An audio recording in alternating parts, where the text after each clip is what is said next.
lead it off. He'll play it short. Grady Sizemore is batting second these days. He's in center field, and pretty good numbers since coming off the disabled list. Victor Martinez is at first base. Shin-Soo Choo is out in left. Travis Hafner, the designated hitter. Johnny Peralta playing third base tonight. Their bottom three features Garco, Valbuena, and Kelly Shopik batting ninth and doing the catching. Here is the Dodge scouting report on Mr. Edwin Jackson. Well, we've well documented the fact that Edwin has not gotten a lot of run support this year. So therefore, every now and then you got to handle your own business, which means give up less than your team scores for you. He would like a repeat performance. He pitched a very good game against the Cleveland Indians back in May, and he beat them. And he has been consistent, quality start after quality start every time he's gone out there. Let's take a look at the defense. It's your Chrysler Jeep Superstores defense. Anderson in center field. Granderson getting a rare night off against a left-hander. In the infield, you've got the new all-star Brandon Inge. And you know that Edwin's on the mound. And G-Money, Gerald Laird, back behind the plate here again tonight. By the way, congratulations to all the Tigers fans who had certainly a part in getting Brandon Inge to the All-Star game. Nice job with the final votes over the internet. They stepped up, didn't they? They did. This whole city stepped up for that guy right there, and we know he is appreciative. Here we go. The first pitch of the ball game is a strike on Asdrubal Cabrera. And thanks to the Philly fans as well for voting the Brian Torino ticket. Cabrera sends the next one in the air, back out of play. No balls and 2 strikes. Well, more than likely Cleveland will come out swinging often and early against Jackson, as most teams do, because he pounds the strike zones with good quality fastballs. And he's ahead of the leadoff man. No balls, 2 strikes. Cabrera batting .298 overall and .273 from the leadoff slot. Grady Sizemore has struggled all season long with injury, and he's batting in the 2-hole these days. Jackson missing outside, 2-2. It looks funny seeing anybody other than Sizemore leading off for Cleveland. Yeah, it seems like the same type of situation when Granderson is not leading off for Detroit. You expect those guys in those spots. That's lifted in the air. Shallow left field. Everett, the shortstop, gives way to Ryan Rayburn. Good start, 1 away. Well, Eddie's got some nice numbers. Yeah, making his 18th start, he has 1 complete game. The earned run average at 2.59 is good for 3rd in the American League, as you can see. His strikeouts or walks are 3-1, which is real good for the big leagues. And the opponent's batting average just .215 against the All-Star Jackson. So here is the aforementioned Grady Sizemore, batting just .233 this year. An elbow problem caused him to miss most of June, and there's no question it's had an effect really the entire season on his year offensively. Handles this one and sends it high in the air to left center field. Anderson and Rayburn makes the play. 2 gone.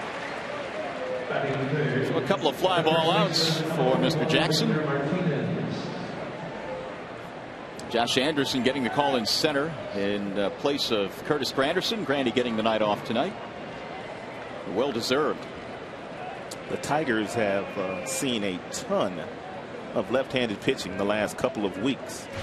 And this is the first left-hander tonight that Granderson will not be starting against, Cliff Lee. Ironically, Grandy had some decent numbers against Lee, .286 with a home run. I think Jim just determined a couple of days ago he was going to give Granderson the night off. He also knows that Granderson's going to be pretty busy starting on Monday when he goes to St. Louis. So a lot of managers will take the luxury of giving the players that are going to the All-Star game a little bit of a blow that last weekend because they're going to be busy for 3 or 4 days when the other players are getting rest. Yeah, that's a good point. Most guys will be on the beach hanging out on the beach after 3 days. Chilling. The 1-1 fouled back out of play toward third, I should say, heading to the seats. Inge will not get there. Well, Victor Martinez standing at the dish right now is their lone All-Star this year. And he's earned it. He's got nice numbers. 14 home runs, 58 driven in. Which means in RBI situations, I don't think the Tigers are going to pitch to him a whole lot in this weekend series. He's a dangerous bat. And Martinez making his 3rd All-Star game. Cliff Lee waiting to take the hill for the Indians. When you look at the splits, Rod, and we've talked about this with Brandon Inge a lot of times, he's just much better when he's not catching. Well, which leads me to believe, and no one has said on the Indian side, but I would not be shocked if next year he was not their everyday first baseman. I agree. I think it's headed that way, no question. Here's the 1-2.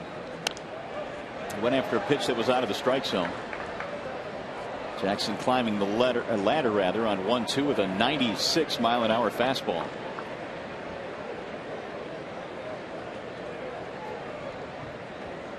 Martinez, back in the month of June, hit his 100th career home run.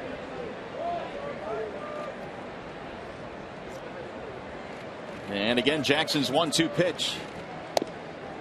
The breaking ball missed low and inside. 2-2 on Victor.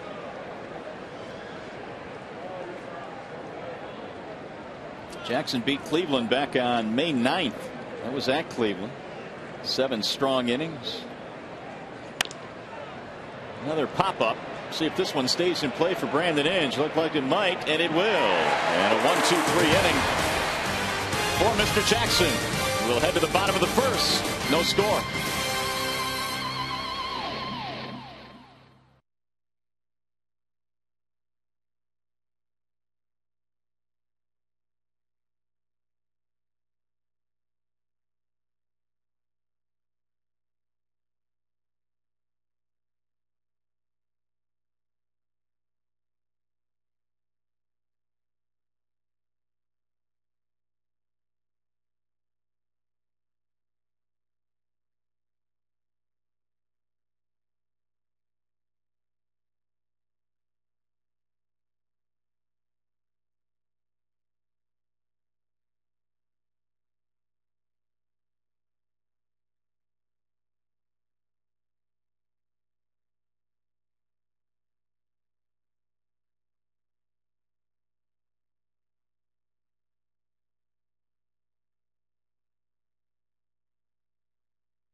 Is the DH in the cleanup slot. Brandon Inge, career against Lee, good numbers as well. 389. Then Maglio in right field, Laird, Everett, and Josh Anderson, your bottom 3. Bernstein Advantage brings you the scouting report on Cliff Lee of the Indians. Get the Bernstein Advantage. We go to bat for you. Well, don't let the numbers fool you regarding Cliff Lee. He won a Cy Young last year, one of the best left-handers in the league, but only has 4 wins this year against 8 losses. He will eat up some innings. He has done that for Cleveland, and he also gives up hits in bunches. He leads the American League in hits given up at 138. Well, we'll see if the Tigers can take advantage of that as Rayburn leads it off. Maybe add to that total a little bit. Rayburn, Polanco, and Cabrera. And one of the reasons why Cliff gives up so many hits is he's always around the plate. Wave and a miss, 1-1. And I guess there's really nothing wrong with that as long as you have good enough stuff. Well, you just allow your defenders to play behind you. Pitched to a lot of contact, which he has done, but has not had a whole lot of luck. His earned run average is pretty good, which means he's not getting a lot of run support.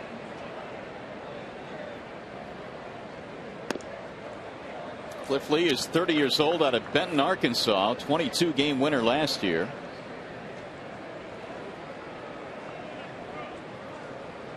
This season, although he's pitching well, has not had nearly as many wins in his back pocket. The 2-1. 2-2 now on Ryan Rayburn. Yeah, that's what Lee will do. He'll elevate the fastball to a lot of the right-handed hitters to see if they'll chase it. And the velocity right around 91 to 93. Also, real good cut fastball that he'll get in on the hands of the right-handed hitters. And then when he's got them looking for that pitch, he'll throw that real good changeup that he has. So Cliff Lee has 3 above-average pitches in his arsenal. Rayburn cuts and misses, and Cliff Lee has his first strikeout of the ball game. Let's take a look at the defense behind Cliff Lee, brought to you by Honda of Bloomfield. You've got Chu, who's playing left field. He usually plays right field, but Eric Wedge, their manager, feels like Comerica Park is much more spacious in left field. Therefore, Chu is playing out there. Peralta, now the third baseman for this Cleveland Indians team. You know Cliff Lee is on the mound. Shopik behind the plate. And Polanco at the dish. Strike 1 on Placido. What a series he had against Kansas City, 6 for 12. Made some nice defensive plays as well. And that big 4 RBI game on Tuesday night. So he pumped up his numbers a little bit against the Royals pitching staff. Polanco has 6 home runs this year. Trying to get something started against the lefty Cliff Lee, 4-8 with a 3.45 ERA coming in. Sliced but foul down the right field line. 1-2. Polanco's been pretty good at home this year, a .315 hitter in this ballpark. And just one of those guys who kind of slips through the cracks every day. He just goes out and does his business. Not a whole lot of fanfare. Has been a terrific defensive infielder.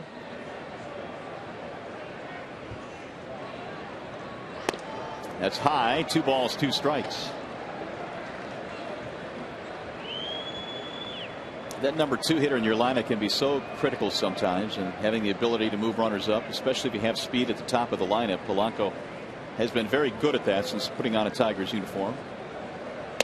And he checked it outside, 3-2. That number 2 hitter also has to be a guy that's not afraid to hit with 2 strikes. A guy that will take a pitch. And for a Granderson or an Anderson, whoever's leading off on any given night for their ball club.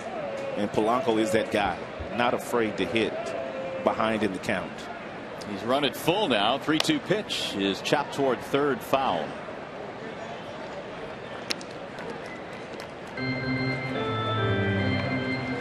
There you go. The active leaders in strikeout rate per at bat, every 15 at bats for Polanco. Only Juan Pierre has been better. Puts the ball in play more times than not. Just underway in a scoreless game. We're in the bottom of the first inning here at the ballpark. First of 3 against the visiting Indians, who came in tonight with a record of 34-52. Lifted out of play again. Was making Cliff Lee work here.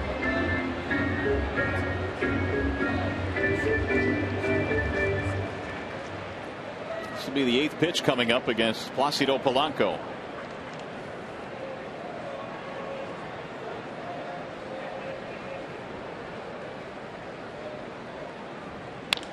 Bouncing ball to third, deep behind the bag, fair ball.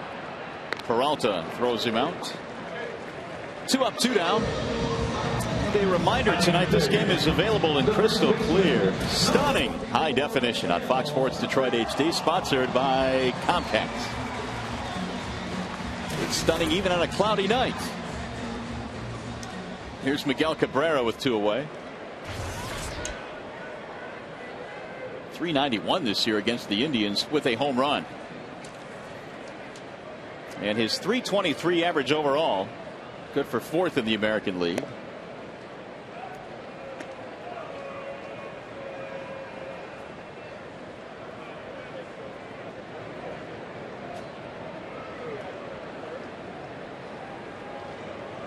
Cabrera's got that armor on his left elbow. He likes to lean over the near edge of that home plate area.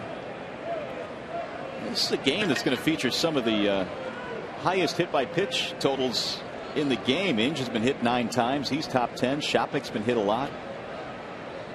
Shopik's been hit 14 times already. Little tapper back up the middle. Will get through. Base hit.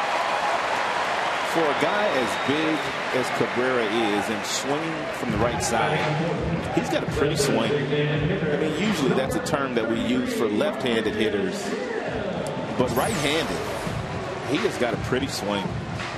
Just real consistent. Yeah, this is just a ground ball up the middle, but very seldom does he get fooled and is on everything.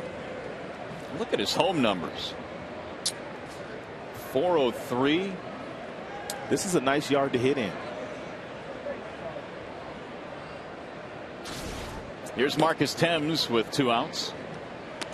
Marcus, the DH again tonight for Detroit, and a .248 batter. A couple of homers in that series against the Kansas City Royals. No balls and 2 strikes. You were talking earlier about how Cliff Lee gives up a lot of hits. In one of his starts against the Tigers this year, back on May 3rd, the Tigers had 12 hits in that game, yet they scored just 3 runs.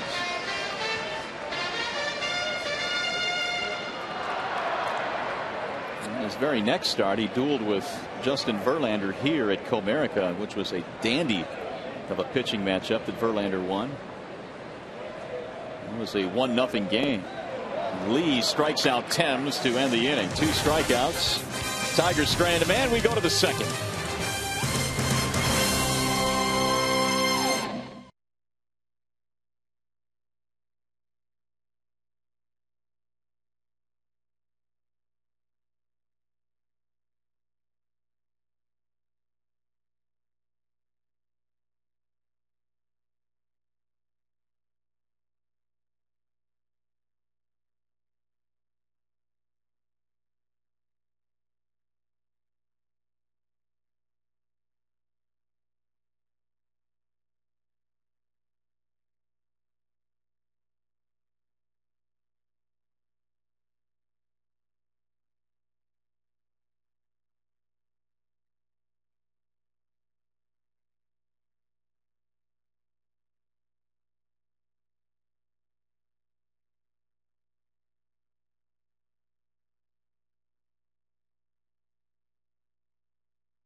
Or FSDET. Let us know what you think.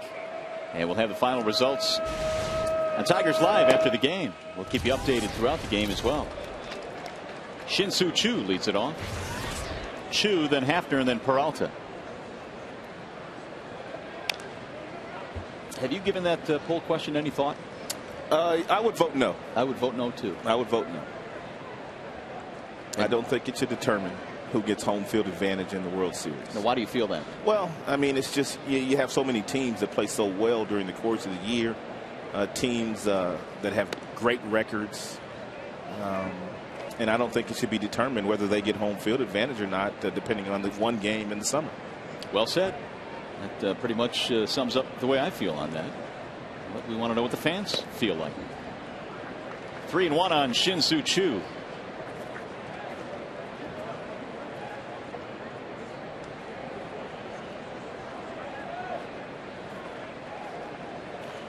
Choo has been their leader in walks with 51 this year. He's had somewhat of a funny kind of season. He has struck out 81 times, which ranks in the top 10, but his on-base percentage is over 400. He's gotten a lot of base hits. He walks a lot. Just a funny kind of year for Choo. Yeah, and overall the numbers across the board are pretty decent. And there's another walk. So their team leader gets another base on balls. Hey fans, baseball's biggest stars go head to head in the summer's biggest event. Tune in to Fox and it'll bring you every thrilling moment of the 2009 MLB All-Star Game, including President Obama throwing out the first pitch during the Pepsi All-Star pregame show. Coverage begins Tuesday at 8 p.m. live from St. Louis, only on Fox. You think they'll be fighting over who gets to catch that first pitch? I think there'll be some guys that will be fighting over who gets a chance to catch that pitch, but I'm betting that Albert Pujols might be the guy that gets a chance to catch it. You're probably right. It's his home yard, and can't nobody whoop him anyway. So there you have it. You know? Again, very well said. It's his house. If he wants to catch it, he will catch it. Travis Hafner is hitting now with one on, nobody out. The 0-1 pitch is hit in the air. Shallow left. Rayburn's been busy already tonight and one away. Not too many guys are going to go up to Pujols and say, no, I'm catching it. Exactly. He's a big fella with a lot of talent, and as you say, it is his house. One gone. Here is Johnny Peralta.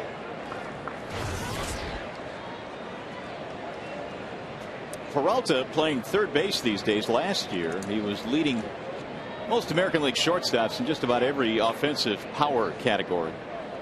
He's hit just 6 home runs this year. Got to keep an eye on Chu. He's 13 for 13.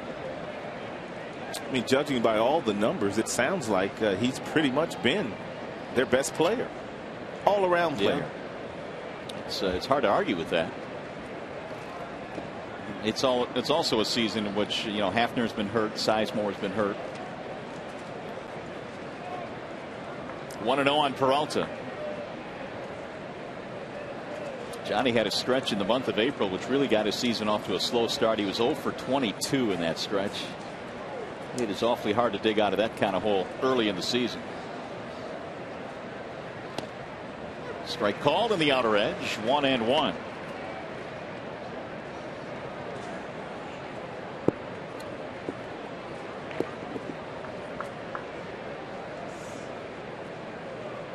There's Eric Wedge, who has had to endure a less than stellar season, especially coming into a year in which many predicted good things for his team this year. That gets away from Laird. Chu very aggressively going to second. He picked that up immediately. And so he's in scoring position. Looked like it went right in the glove and popped out, bounced right behind him. G Money couldn't find it, and Chu was off and running, and by the time Gerald picked it up, he wasn't going to get him. Pass ball. Now an RBI chance. Fly ball center field. Josh Anderson moving over, and he almost collides with Maglio, and Maglio will fire it back in with the runner moving up. Well, there's got to be better communication out there. Obviously, Anderson is playing center field for one of the few times he's been out there this year. Granderson's out there every day. But there has to be better communication on this play, because this ball was shallow enough to where Chu should not have been able to tag up and go to third base. But once he sees them collide, he just takes off for third. In a ball earlier in this game where I thought Anderson should have taken charge as well, a ball in the left field, Rayburn caught it, but I thought Anderson should have called him off and taken charge out there. Center fielder's the captain in the outfield. Here's Ryan Garco with 2 away. Jackson from the windup with the runner at third now, and he gets ahead of Ryan Garco. Apparently Jackson's got some pretty good giddy up on his fastball today, because a lot of the swings the Cleveland hitters have taken have been slow, lazy swings, and they've hit some harmless fly balls to the outfield. That will give you an indication of just how hard the pitcher's throwing on any given night. Driven foul again late down the right field line. Garco playing outfield these days. Yeah. Because of his bat. And they have to find a way to get his bat into the batting lineup. And with Martinez playing a lot of first base these days and shop at catching, the only way they can get him in is by putting him in the outfield. Well, he's enjoying a 9-game hitting streak right now. And in that streak, he's hitting at 400. That's where you have to pitch Garco. Not necessarily that far inside. That's a good 0-2 pitch. Yeah, but you have to crowd him with good firm fastballs on the inside part of the plate. Make it difficult for him to extend his arms. When he extends his arms, he does damage. Bounce that one in, and the count goes 2-2. Garco has power, 8 home runs this year. He's knocked in 33. He's been hit quite a bit, 7 times this year. So they've got 2 guys in their lineup, Shopik and Garco, that have been hit quite a bit, 21 times between them. Edwin's 2-2 pitch. Got in on his hands, and it's grounded foul.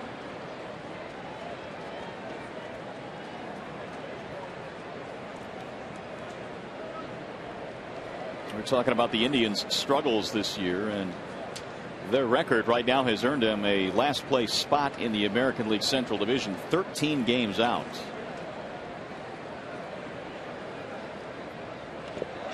Did he go around? Yes, he did. Strike 3 called by Wally Bell down at first base. Jackson has his first strikeout. Indians strand a man at third.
Latest Tigers All-Star, that makes 4 now. Brandon voted into the final vote by the fans, and Inge will represent the Tigers as well in St. Louis on Tuesday night. 19 home runs this year, and he looks at a ball down low from Cliff Lee. Over 11 million fans voted for Brandon. Over 11 million. It's amazing. Actually, almost 12 million. I think it was 11.8, something like that. There's a strike, and it's 1-1. Congrats, Inge, indeed. Well, you can talk about the process all you want, whether you agree with it or not. The fact is that his numbers were deserving, and there's another base hit. And earlier today, we caught up with Brandon. He had these thoughts on being selected by the fans and these thoughts for his fans. I'm absolutely floored and flattered that people turned out in droves to vote. I mean, 11 million something, that's beyond my wildest expectations. Thank you so very much. I mean, you guys are the reason I'm actually going to the All-Star game. I know I played a little well and was able to get myself, to put in it, but you guys are the reason that I've actually making the All-Star game, so I'm very happy, and I want to thank every single one of you that voted. Well, you just did. And Inge with a leadoff single here in the second for Maglio Ordonez. Maglio batting .260. He's had nice numbers against the Indians this year. Lee missing high. 1 ball and 1 strike.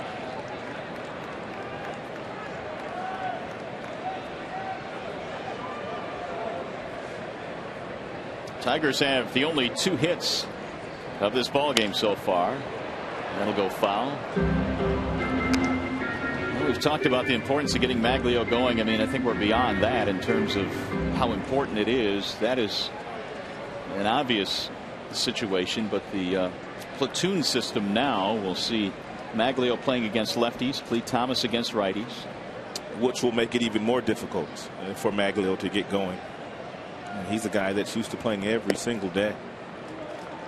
And so going to be a platoon player this late in his career will be quite an adjustment for him. 2 balls, 2 strikes, and you see the difference in numbers from last year at this point to this year. 28 RBIs compared to 50.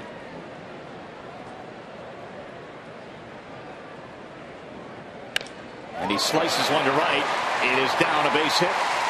Inge will pull into second. And the Tigers have something going now. 3 hits for Detroit.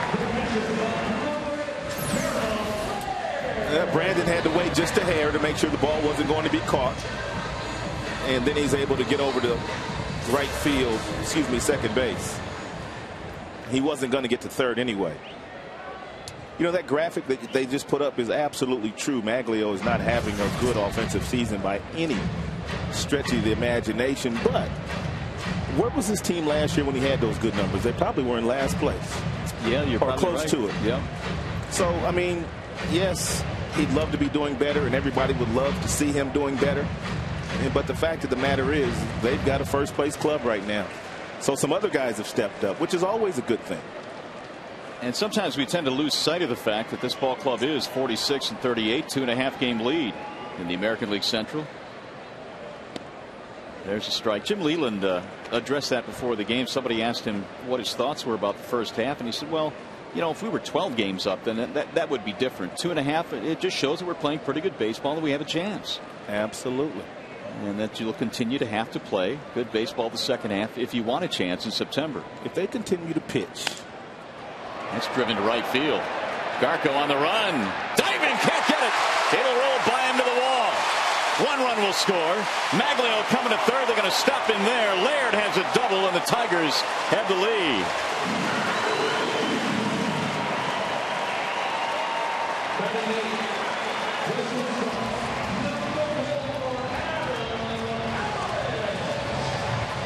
RBI 23 for Gerald Laird.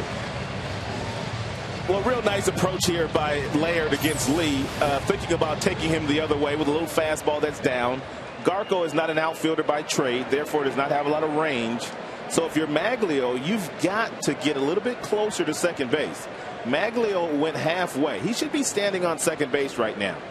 So once this ball finally hits the ground, now Gene Lamont has to hold him up at third because he does not want to run into an out at home plate. But Mags should have gotten a little bit closer to second.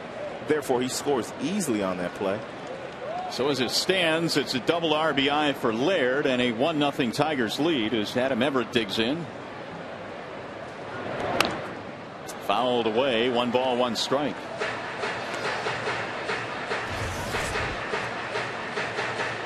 Everett 27 RBIs this season against the Tribe, 7 for 15.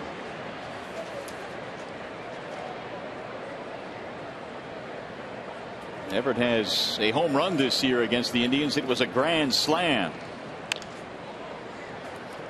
1-2.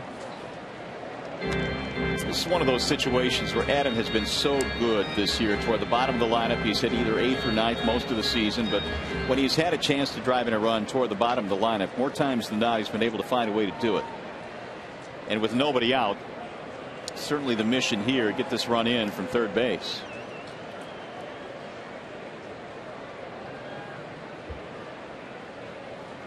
Swing and a miss. Not going to do it this time, though, as Lee gets him to chase for his 3rd strikeout of the game. 1 gone. Bring up Josh Anderson. 4 hits already now against Lee. That was part of our pitching report tonight. Cliff will give up his share of hits, despite his 3.45 ERA coming in. Peralta step off the grass defensively at third as Anderson, with his outstanding speed, digs in.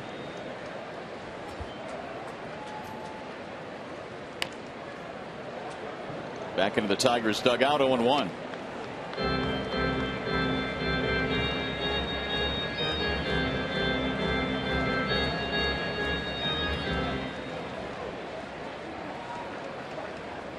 Jim Leland's club coming into play tonight at 46-38. 3 left against the Indians before the break.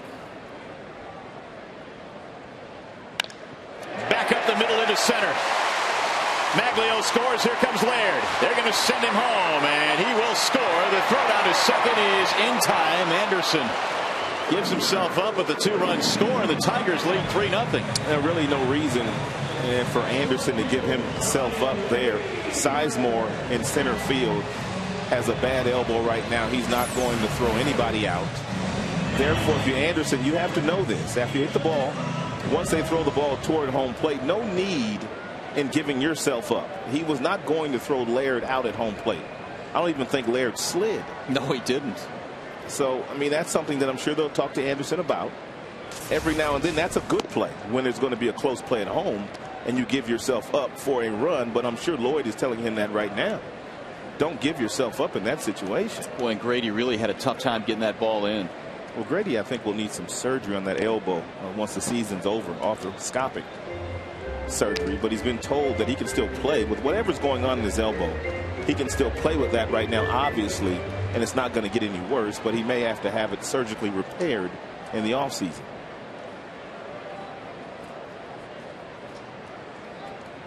Adam Everett, perhaps some words of wisdom for Anderson. Swing and a miss by Rayburn. So the Tigers get to lead here with 3 runs in the second inning. The RBIs, Laird 1 and Anderson 2. Ryan struck out back in the first, 0 for 1. 5 Tigers hits. Breaking ball and a dandy. He strikes out Rayburn for the second time. 4th strikeout of the game, but the Tigers scored 3.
Your world delivered, and by BP. Help your car run younger for longer. Try BP gasoline with Invigorate.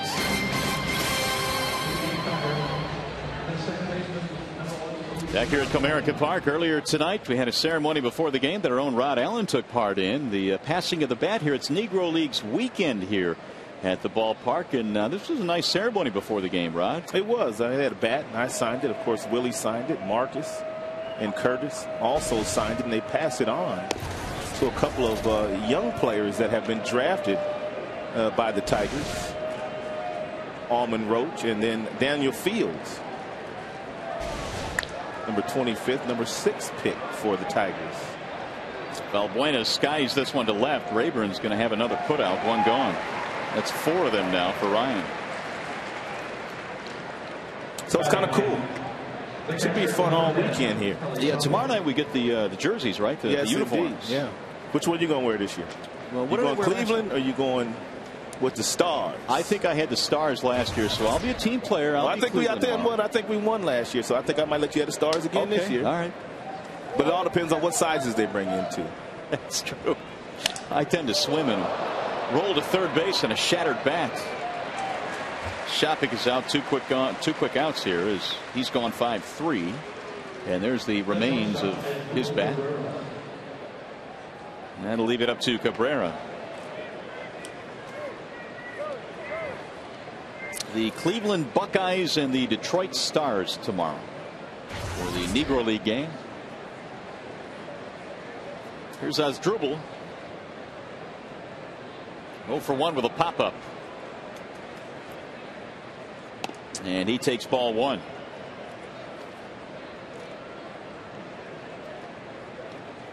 Cabrera's been a pretty good hitter on the road. .333 this year. 2 balls, no strikes. A pretty good gathering here at the ballpark. A little toasty at the start of the game. It was 80 degrees, a little bit of humidity. There's a strike call. Looks like it's close to a full house, though. Pretty close. The 2-1. Again toward left field. Man, they're picking on Rayburn. Ryan has to leap to make that one. 7-pitch inning. And a 1-2-3 inning for Jackson.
Came into play tonight up 2.5. Josh Anderson a 2-run single in this game. Laird has the other RBI. Polanco leads it off, looks at a strike.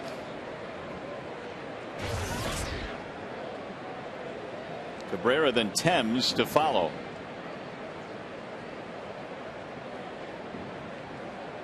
The 0-1 is popped up. Foul ground at first base. Martinez.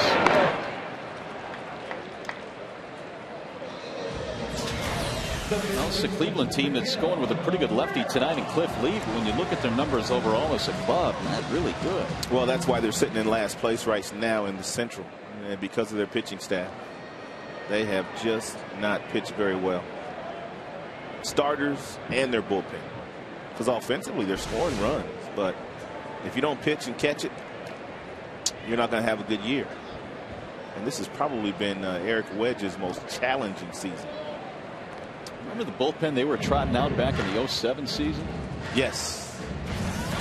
Betancourt had his great year. Yep. Borowski had 40-plus saves. That kid Rafael Perez, left-hander, was getting all lefties out. Yeah, they were getting it done.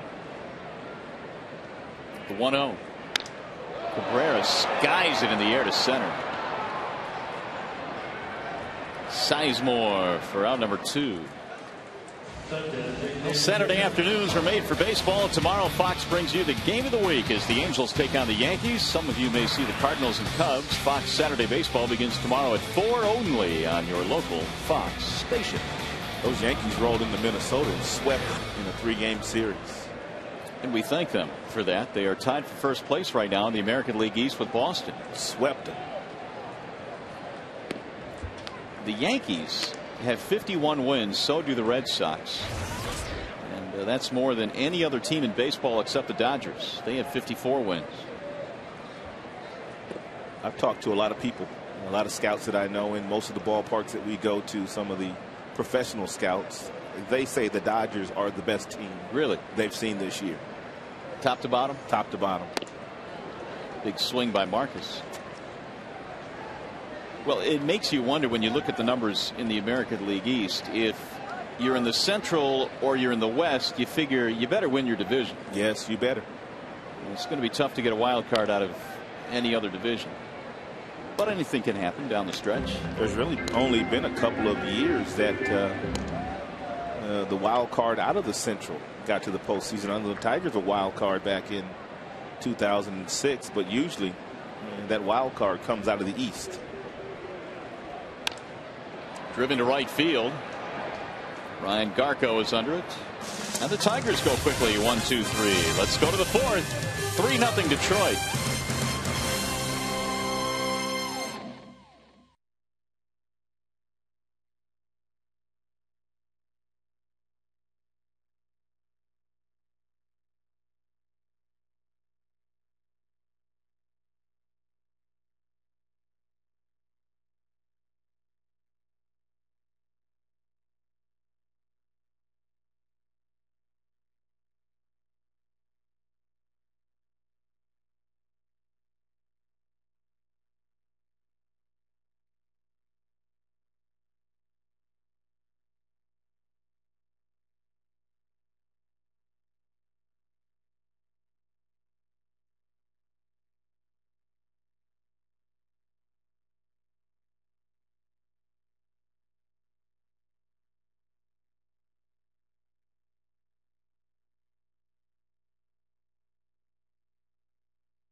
Kids 14 and under receive an Edwin Jackson poster. For tickets, call 866-66-TIGER or visit tigers.com. That's sweet. I want one of those. That's sweet. But I'm not 14 and under. Yeah, but I have a.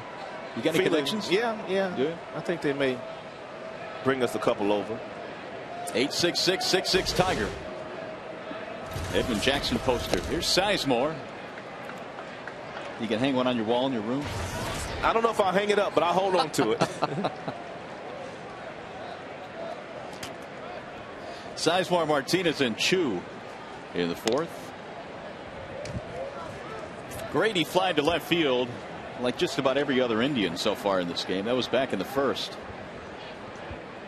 Only one of the outs have been on the ground today for Jackson. Everything else in the air. Like that one. To the shortstop, Everett. Looks like the Duck has made its appearance and arrival. Aflac trivia question. What 4 major league teams scored 800 or more runs in each of the last 3 seasons? There have been 4 of them. That's your Aflac trivia question. Answer coming up in the bottom of the fourth. I think I know the answer to that question. Do you? I think I do. Not just American League now, Major League teams. Yeah, I got a pretty good idea. That's a lot of runs. Yeah, it sure is. Victor Martinez with a pop-up back in the first. Of course, there was all that talk last year coming into the season with that lineup the Tigers put together. They might challenge 1,000 runs. Now that's a lot of runs. That's only been done a few times. That's rare air there. 1-1 on Victor Martinez. Driven in the air to right field. And Maglio is camping under it. So yet another fly ball out for Edwin Jackson.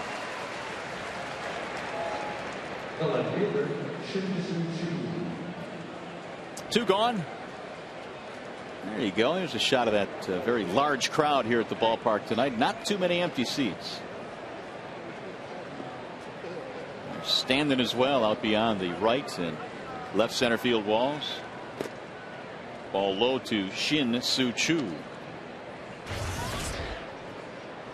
Choo can hit a fastball, so be careful when you do throw it. He is a good fastball hitter.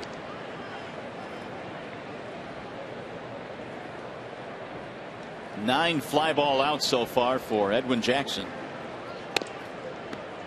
2-1. Choo with his walk back in the second now has 52 this year to lead the Indians.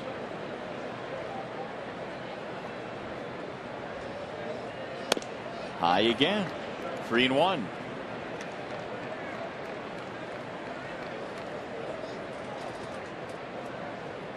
There's Travis Hafner waiting on deck.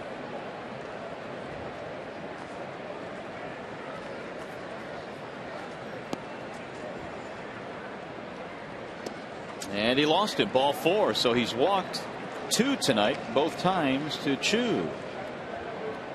The designated hitter, Travis Hafner.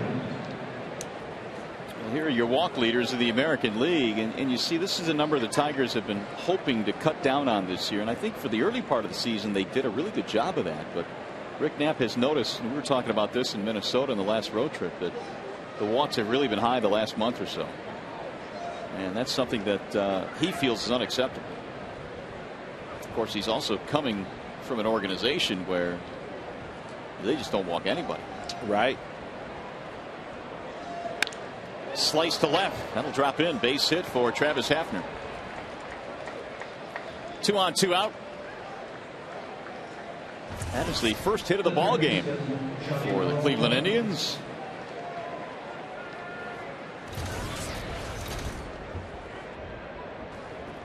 It'll bring up Johnny Peralta.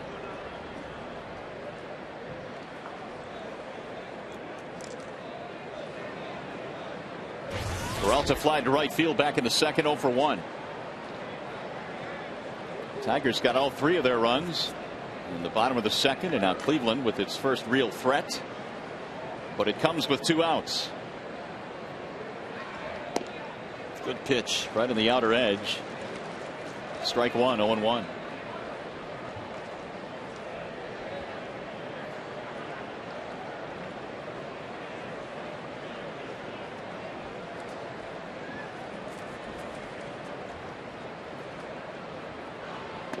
He left that one up.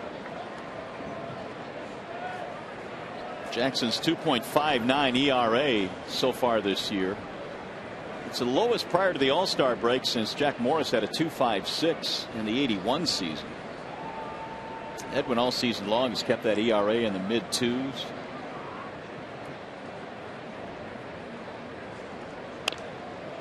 Chandon fouled away. 1-2.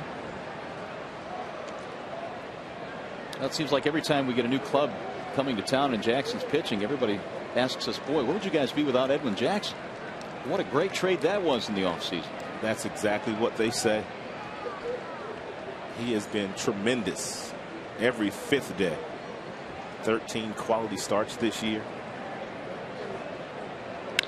Bouncing ball to short should get him out of the inning. And it does. Nothing doing for the Indians. They strand 2, 3.5 in the books. 3-0 Detroit.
By Ordonez and then Laird. Lee throws strike one. Brandon started that second, that 3-run second, with a base hit.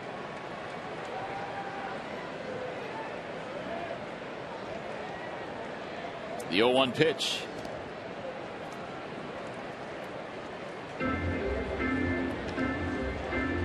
Cliff Lee in this game has struck out a total of 4 batters. He got the Tigers 1, 2, 3 in the third.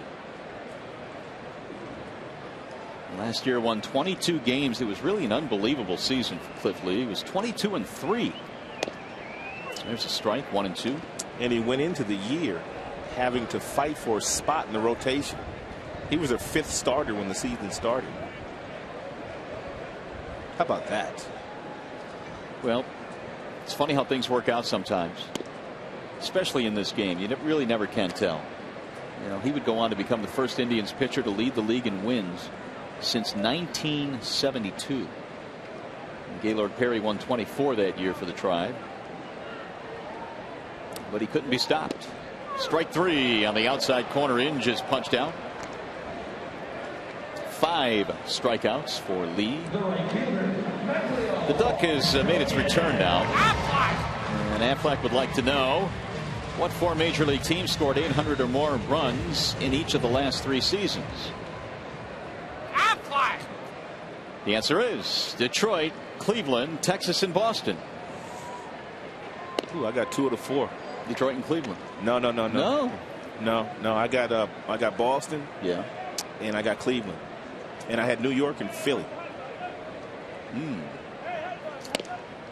I didn't have the Tigers. That's still a 500 average. Yeah. Which is not bad in this game. Maglio had a single in his first at bat. Back to Cliff Lee for just a moment. When the Indians went to the postseason in 2007, he was left off their playoff roster. And he said he kind of took it personal, but he also took it to his advantage to get in the offseason and really get in the weight room and work out. And you know, he was really throwing in the offseason like it was the regular season. And when he got to spring training in 08, he was ready to go. Had to pitch his way under the staff. And you talked about what he did last year. Numbers incredible. Well, that is turning a negative into a positive. He sure did. A big positive. 2-2 pitch. 3-2 now in Maglio. And like all real good starters, you have to get them early. And they have gotten 3 runs against him in the second inning. Because once these guys settle in, they're tough to beat.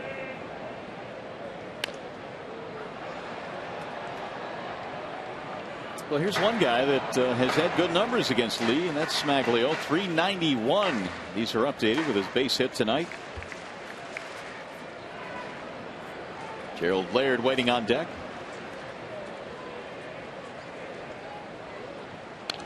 I guess when you're batting nearly 400 against the guy, it doesn't matter what type of season you're having. You probably feel pretty good about that night. And he's already gotten 1 base hit off of him. 3-2.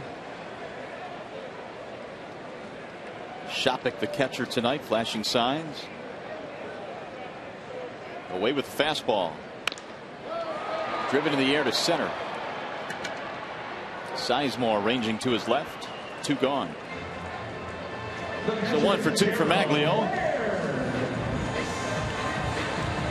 Now Gerald Laird.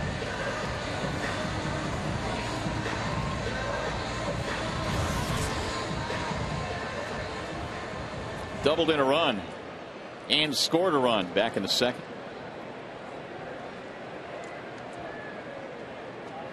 Laird came in batting at a .340 clip over his last 14 games and is not showing any signs of slowing down. He went through that stretch earlier this year where after a nice start he slumped a little bit, but he's getting that average back up now.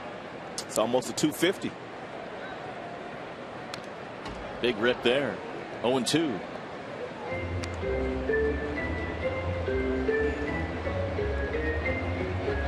.23 RBIs for Laird.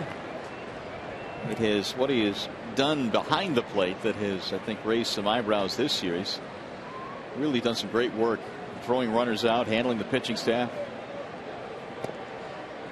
maybe not raise some eyebrows. That would indicate surprise. Certainly the Tigers are not surprised by this. Why they picked Laird. I mean, he was at the top of their list in the offseason when they looked for a new catcher.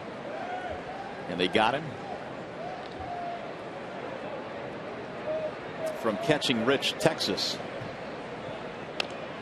Rolled foul. 1-2. The count stays on Laird.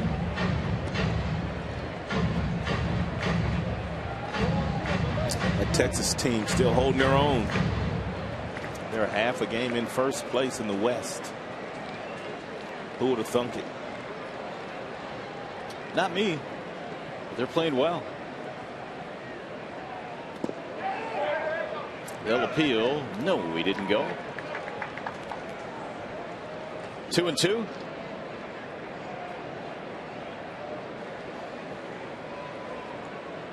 And you know, the Tigers really didn't have to give up a whole lot to get Larry. A couple of minor league players. Although I'm sure they're talented, Laird is performing at the highest level. Yeah, at one of the most critical positions. 3-2. Handling a pitching staff that ranks in the top 2 or 3 in several pitching categories. No one has thrown the ball better to second base than him this year. Throwing out would-be base stealers. It's been a nice deal. Somewhat kind of lost in that Edwin Jackson deal. Yep. That's a good point. For as good a deal as that Jackson deal was, this deal was real important as well. Not bad at all. Of course, Matt Joyce went over in the Edwin Jackson deal. And another foul back out of play. By the way, back in Minnesota, G Money was talking smack already about next year's NBA season with his Lakers. Because they got Ron Artest. Yeah. It's just going on. He is a huge Lakers fan, as we have documented. The players were saying that Artest was going to ruin the team. And G Money said, no, Kobe, get him in line. Here's ball 4. 9-pitch at bat. And Lee has a 2-out walk allowed here, his first walk. That's going to push his pitch count up to 70. Well, pretty good chance Tigers are going to get in that Indians bullpen today. Indians held on to beat the Chicago White Sox yesterday. I believe the final score was 9-7, but they were up 9-2 early. And they almost gave it back.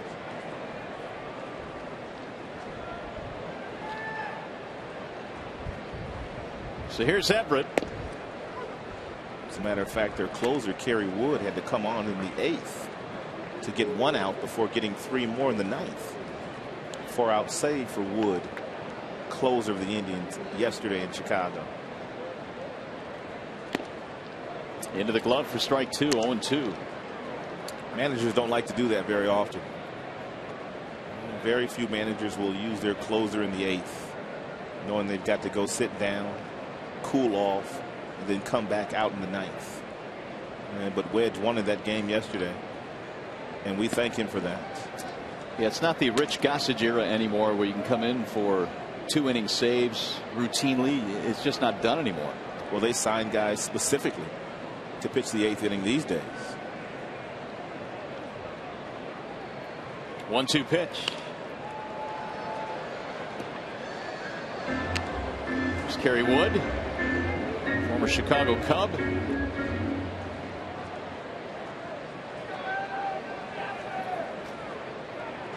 "11 complete games in his career, 79 victories." Of course, starter for many years with the Cubs when he wasn't injured. Fouled away again. So the Tigers continue to battle here against Lee, pumping up his pitch count. Everett struck out against Cliff back in the 2nd.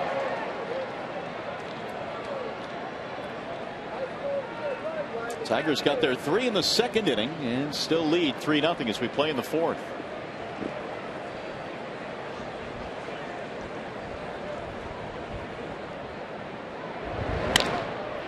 In the air to right field.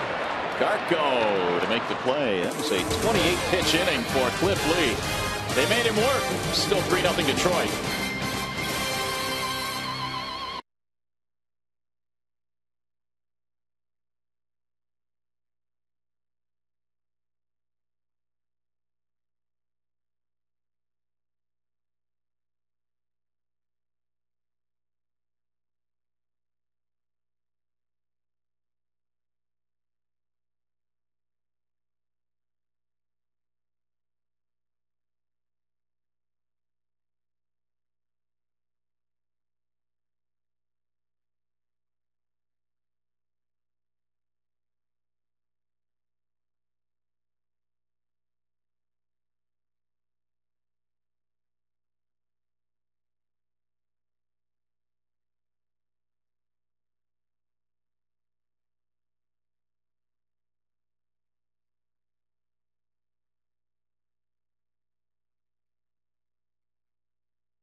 And by Wallside Windows, we can do that. We are the factory. Back here at Comerica Park, Mario and Pemba, Rod Allen, glad to have you with us here tonight for Game 1 in this 3-game series. So far, so good for the Tigers, Rod. You've got Edwin Jackson out there getting a ton of fly ball outs, and Tigers taking care of business so far. Well, Edwin's got that good fastball today because most of these Cleveland Indians hitters have been late on his fastball. Therefore, a lot of guys are popping up, and they've done a nice job of getting the cliff lead early because that's what you want to do to good starters. You got to get them early. And the Tigers got some production out of the bottom of their lineup as well. The number 9 hitter, Josh Anderson, had a 2-run single.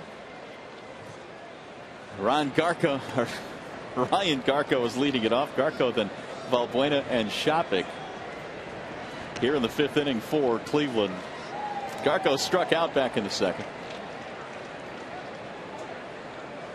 Jackson's 1-1 pitch inside. Backed him out of there. 2 balls, 1 strike. Garco, a 9-game hitting streak. We talked about all the fly ball outs that Jackson has been getting. He has walked 2 batters. In fact, he's walked really 1 batter twice. High drive, left field, way back. This one appears to have enough, and it does.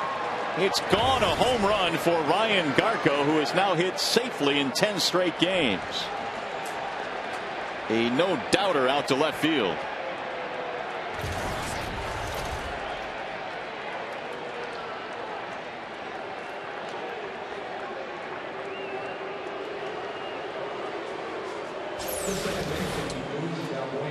Yeah, Garco got himself a 2-1 fastball right down the middle, pulled his hands in nicely, and he's got the kind of power and that he could find the seats every now and then. He knew it was gone as soon as he hit it. So we'll see how Edwin rebounds from their first run of the game. Only the 2nd hit he's allowed. 3-1 ball game. Valbuena is 0 for 1. Lifted back out of play.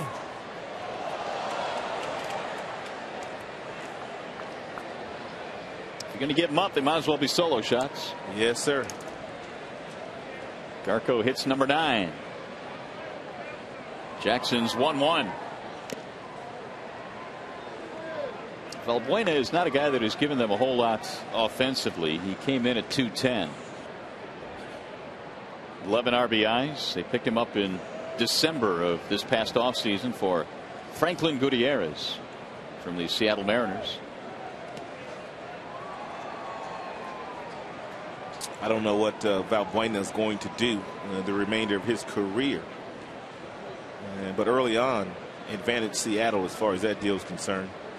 And Gutierrez is playing a stellar center field for Seattle. He's got 10 home runs, and he's driven in quite a few. Didn't he hit the game winner last night? He sure did. 2-2 on Valbuena, who is now 4 for his last 23. Shopik on deck.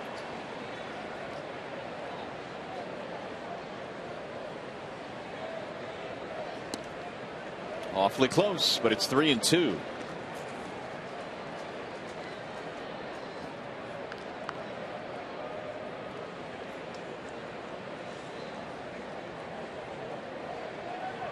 Full count pitch on the ground to the right side. Cabrera smothers it to his feet to throw him out.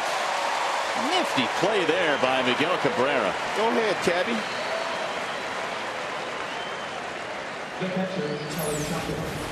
A couple of steps to his right. He has to leave his feet, but he quickly gets up, knowing that Jackson's going to be there. How about Jackson?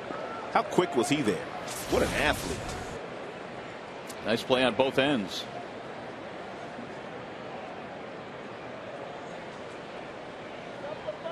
We've seen Cabrera make that play a lot already this year. Good range at first base. Good strong throwing arm. Here's Shopik. Kelly 0 for 1 with the ground ball.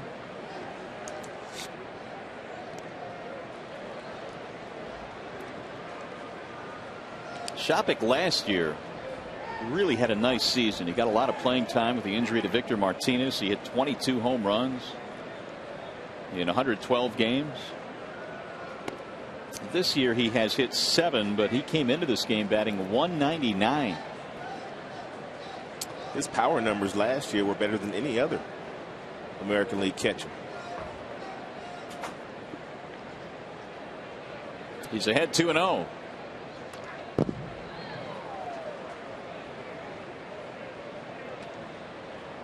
He had a great game yesterday as well. Hit a grand slam yesterday in Chicago. And also got another RBI on a walk with the bases loaded.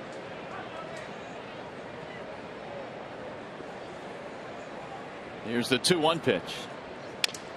Shatters bat.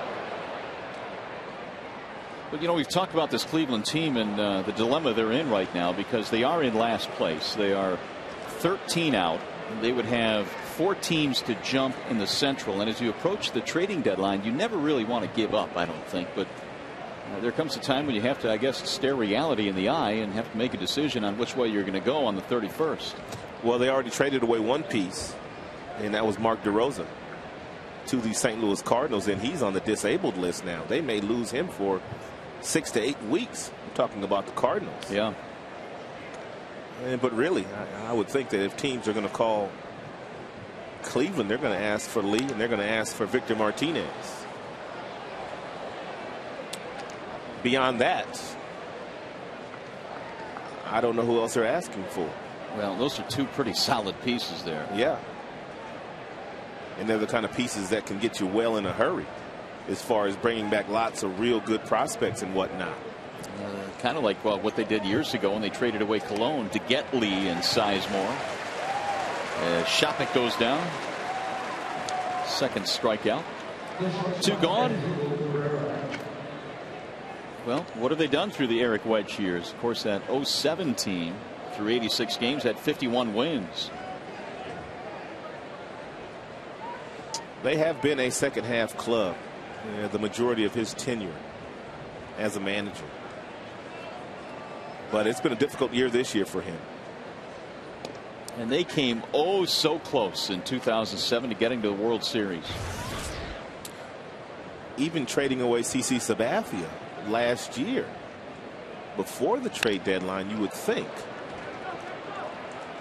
This may be an extra base hit. Anderson goes over to cut it off. And Cabrera is into second with a double. That trading away a guy like CC would really bring you a lot of quality in return, but the players that they have got for CC, those guys haven't really showed up yet. And Matt Laporta is was the centerpiece of that trade, and he is back in the minor leagues.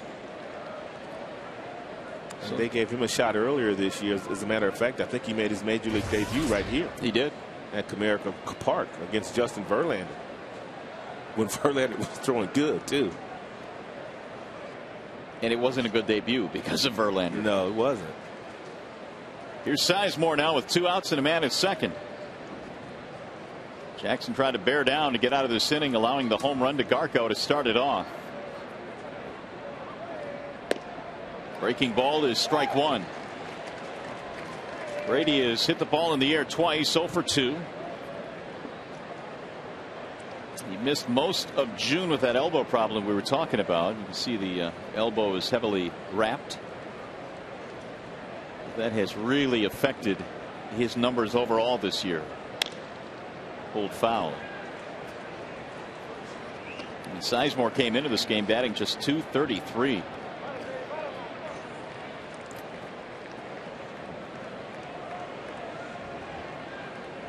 He was a 30-30 man last year. 30+ stolen bases. 30+ home runs.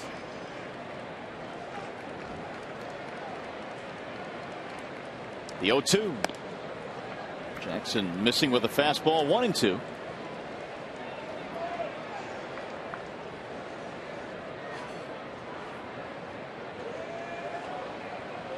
Edwin has limited left-handed batters to just a 197 average this year.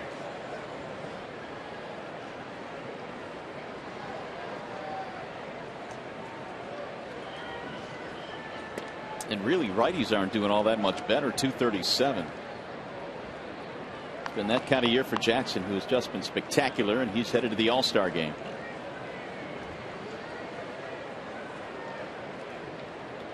2 balls, 2 strikes.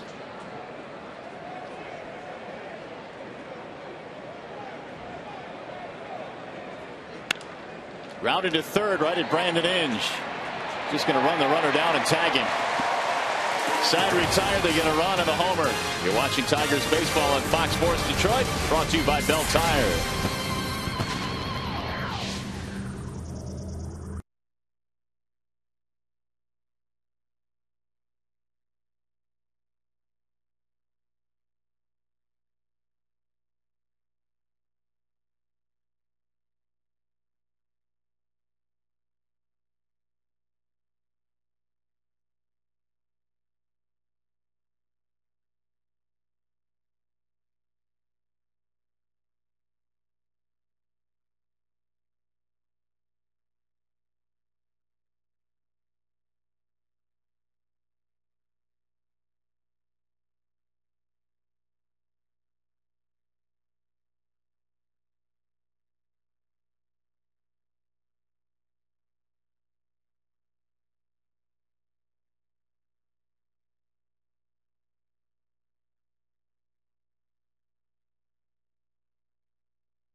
The All-Star game right here in Detroit at Briggs Stadium. And that was a game that the National League won 8-3. Cal finished 1 for 3 in that game. Of course, we lost the great George Kell earlier this year. What a career he had, both on the field and in the booth. Josh Anderson leads it off. It'll be Anderson, Rayburn, and then Polanco. 3-1 Tigers lead. We're in the bottom of the 5th.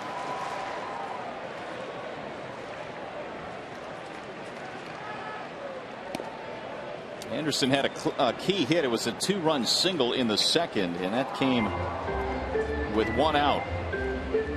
That made it 3-0. The Tigers getting that early lead against Cliff Lee. Haven't been able to tack on, though. Maybe this inning. Ooh, we hit it. Thing came up and in, and Anderson is drilled. That got him pretty good. Ooh. When you can hear it that clean up here, you know he got hammered pretty good. You can see how he's holding that left arm. He's going to try to run it off. You can't run that one off, young man. That one hurt, boy. Golly.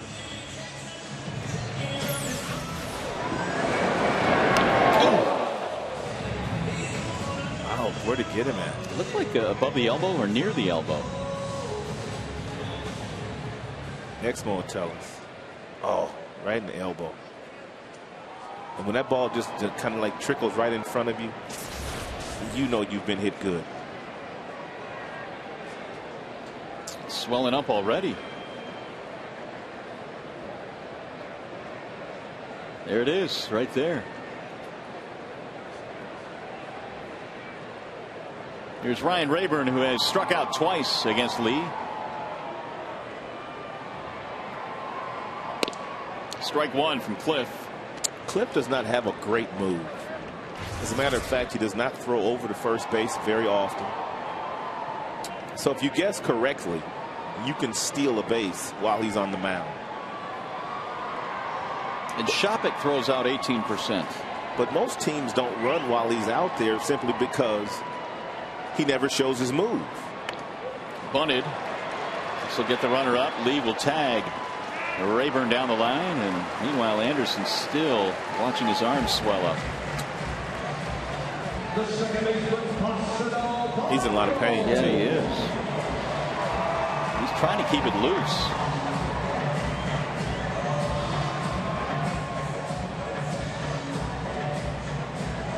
You see that elbow is just getting more and more red and swelling more and more. He can't even think straight right now. Been there, done that. That is one of the worst places to get hit. Right above the elbow. Just hurts. Of course, Anderson subbing for Brandy tonight, who gets the night off. Polanco will try and score him.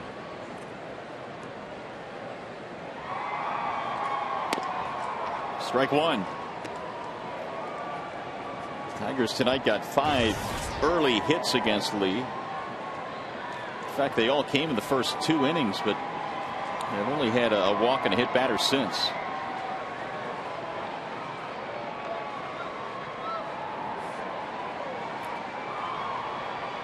Valbuena, the second baseman, is playing real close to Anderson at second. And they're not going to let him steal third. Which means he's pretty much out of position once the ball gets in the hitting zone for Polanco. But that's pretty much what you have to do with a guy on second that has the kind of speed that Anderson has. Third base a little easier to steal than second base, because actually you can get a little bit bigger lead and you can get more of a secondary lead, because pitchers usually don't wheel and throw back there with the same efficiency as they do at first base, nor as quickly as they do when they're picking you at first base. Flared foul back out of play.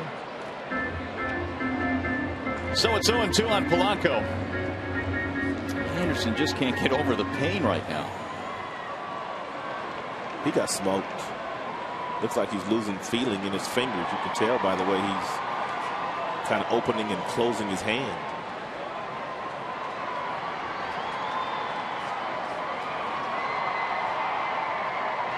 The 0-2.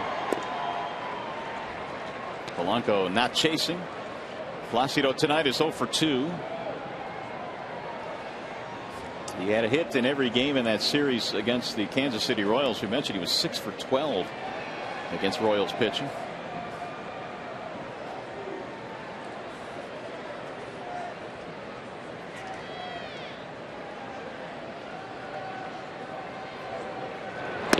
Inside and high, 2 balls, 2 strikes. Well, if Polanco doesn't get it done, Marcus Thames may have to, because they might just bypass Cabrera and put him on first base with the base open, 2 outs. And his gaudy offensive numbers here at Comerica Park.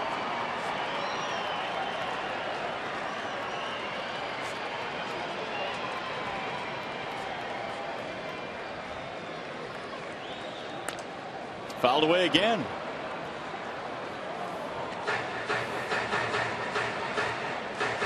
Polanco, a ground out and a pop up in this game.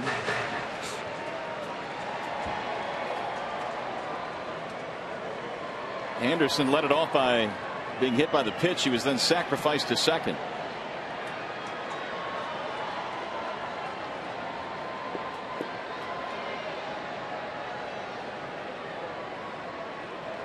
Again, the 2-2. 3-2. So Placido has gone from 0-2 to 3-2. And the pitches continue to mount for Cliff Lee, who had thrown 76 coming into this inning. And Polanco has worked him a couple of times. He's had a couple of 8-pitch innings.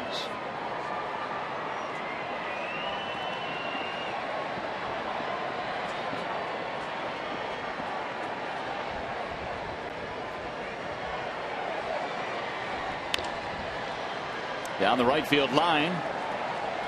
Garco runs out of room. So another foul ball. Quite an at bat here for Polanco. Lee, meanwhile, has faced the Tigers a couple of times this year, and he's pitched pretty well in both starts. 7 innings, 3 runs and a loss. 8 innings, 1 run and a loss. Now that game in Cleveland was the one where Granderson made that catch when Verlander was on the mound. And there is ball 4, and what an at bat that was.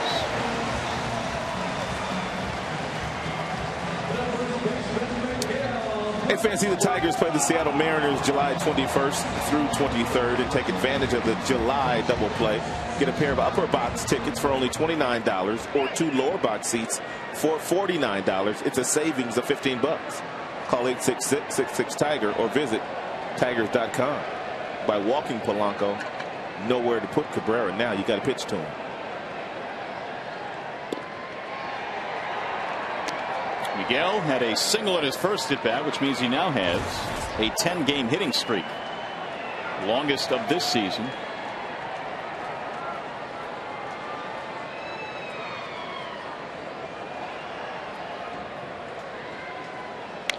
Bouncing ball hit slowly left side of the infield, cut off by Peralta. Runners advancing, 2 gone.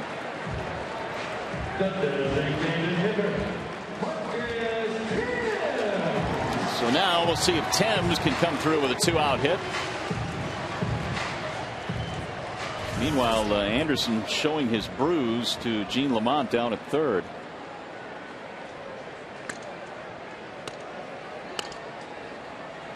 Gene Lamont, old school kind of manager, old school kind of coach. He probably told Anderson, just rub a little dirt on it, you'll be all right. Marcus fouls it away. Thames 0 for 2, strikeout and a fly ball. Tigers 5 hits tonight. The Indians have 3. Tigers got all 3 of their runs in the second. A Garco home run has gotten the Indians on the board. That was in the top of this inning.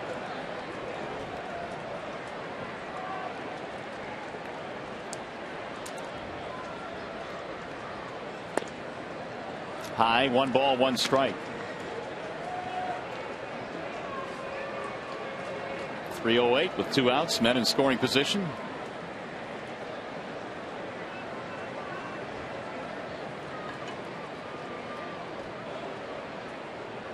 The 1-1.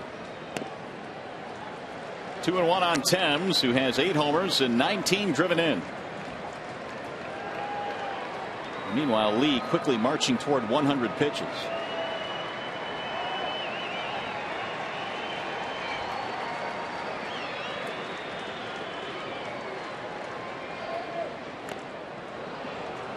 Two and 2.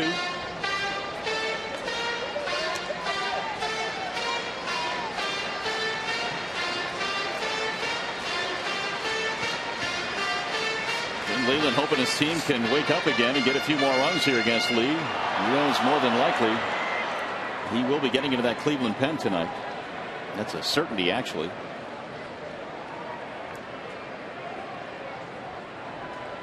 Swing and a miss. Marcus goes down to strand 2 in scoring position. 6 strikeouts for Lee. Martinez, Chu, Hafner coming up.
off from Cliff Lee, and it immediately swelled up. He showed it to Gene Lamont down in the coaching box at third base,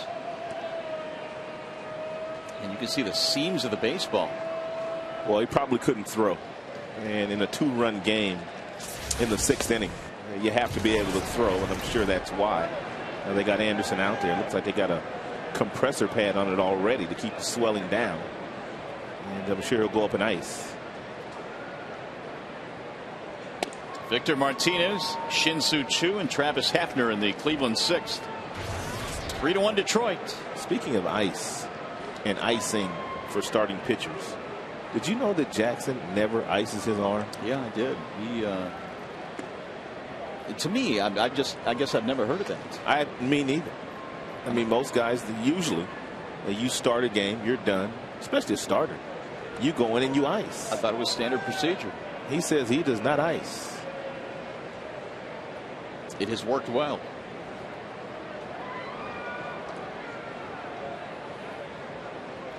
And obviously the thought process is after pitching a ball game, you ice to take the swelling down. 2-1 is in there, a strike. 2-2. I don't know if it's been that way his entire career or just this year he has started doing that. I think he's been a guy that has never really iced after pitching. 2-2 offering. Cabrera behind the bag has it. And Martinez 0 for 3. 1 gone in the 6th. Jackson going strong here, facing Shin-Soo Choo. He has avoided him most of the night. In fact, he has walked him twice, once in the 2nd, once in the 4th.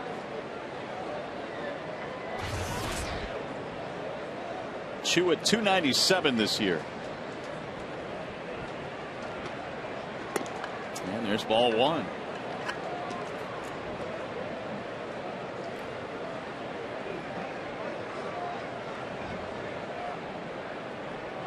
Choo, one of those big league players that has had the Tommy John surgery.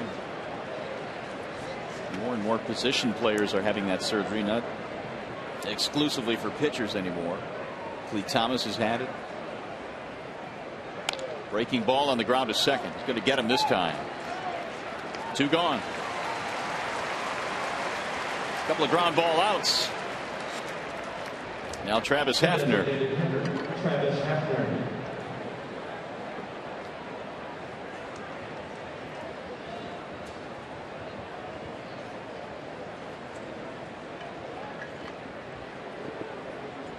Hafner a single and a fly ball.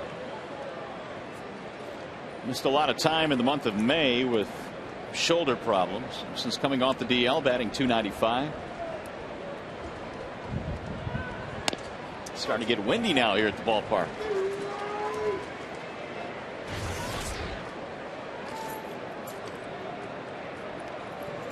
Hafner last year played only 57 games because of that bad shoulder, which broke a string of 4 straight years of 100 or more RBIs.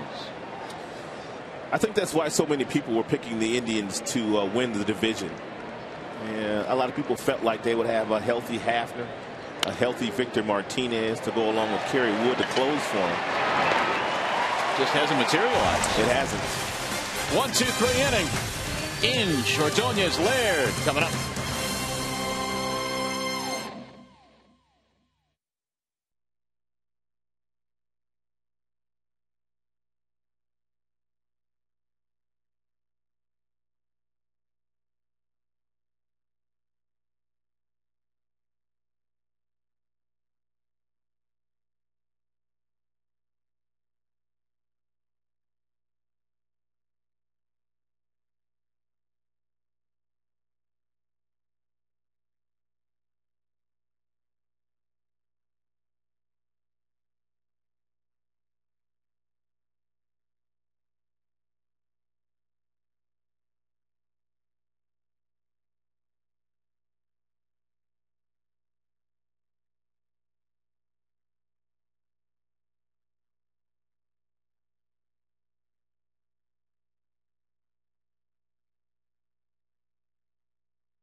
you're talking about? Exactly. As long as he caught the ball. It was one of those expressions like, what was that? Here's Brandon Inge. Then Ordonez and then Laird. 3-1 Detroit. It's been that way since the Indians got a run in the 5th. Tigers haven't scored since the 2nd. Brandon had a base hit in that inning and scored a run. Lee back out there, 97 pitches after 5 innings. And in fact, Cliff Lee 3 times has gone 20 or more pitches in an inning in this game. He has not been as sharp in this game as we have seen him in the past. But yet he's only given up 3 runs. 1-2.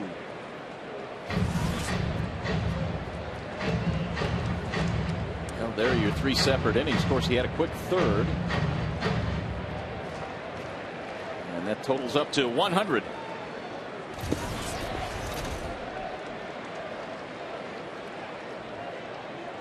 One-two pitch. This will be a souvenir. What's going on in the Metrodome tonight? Minnesota out to a quick 4-1 lead against Chicago. They're in the 2nd. I guess we want Minnesota to win today, as long as we handle our own business. That's why. Chicago 2.5 back, Mini 4 back.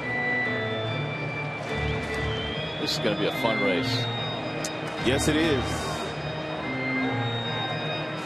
And we've talked about what the schedule is going to look like, but the Tigers have a lot of home games coming up in the month of August. The last 2 weeks of the season are going to be brutal. They play Mini 7 times, and they also play the White Sox at least 1 series in that final 2 weeks of the season as well. Yeah, actually they play them twice, once on the road, once at home. So the majority of our games the last 2 weeks of the year are against Mini and the White Sox? The majority, but here's the kicker though, the last 7 are at home against those 2 teams. So they will have the last week in their home ballpark. The 1-2. He got him to chase. Inge is out, 1 gone. He fans for the 2nd time in the game. And 7 strikeouts for Cliff Lee. When you swing at a pitch like this, you know you're going to get a fastball, and you've already told yourself that, and you let it go anyway. For whatever reason, Brandon just had in his mind he was going to get a fastball from Lee, and ended up swinging at one that was almost over his head. Strike on Maglio. 0-1.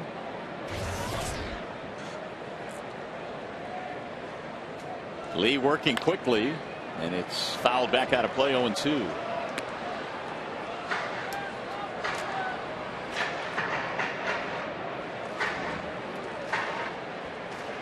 Tigers have not had a hit since the 2nd, although they've had a few base runners, a couple of walks and a hit batter. That was Josh Anderson, who had to leave the game after being drilled on the elbow. Now the 0-2. That time Maglio would not chase.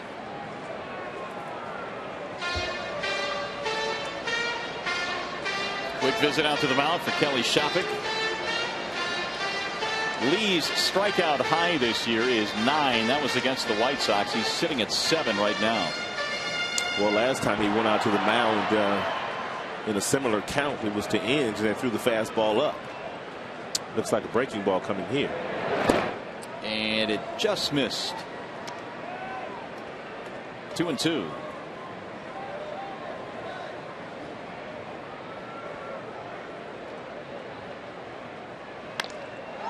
In the air to center field. Sizemore turns around. 2 gone.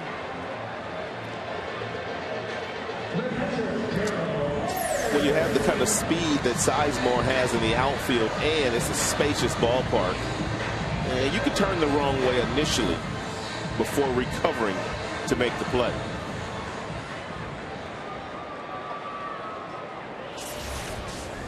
Here's Gerald Laird.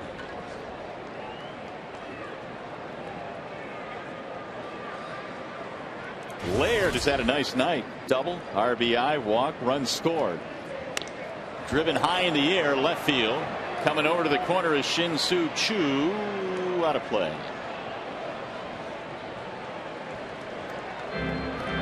Long strike. Souvenir.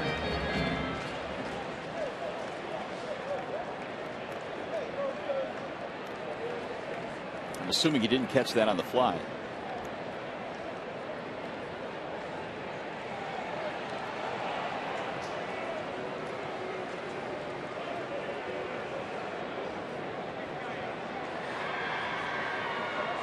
Lee's 0-1 pitch. 0-2 now on Gerald. First of 3 tomorrow. The Tigers are sending Armando Galarraga to the hill, and Carl Pavano will oppose him. He's a 7-game winner. Pavano's been pitching really good for them. He sure has. He has pitched good baseball for the Indians.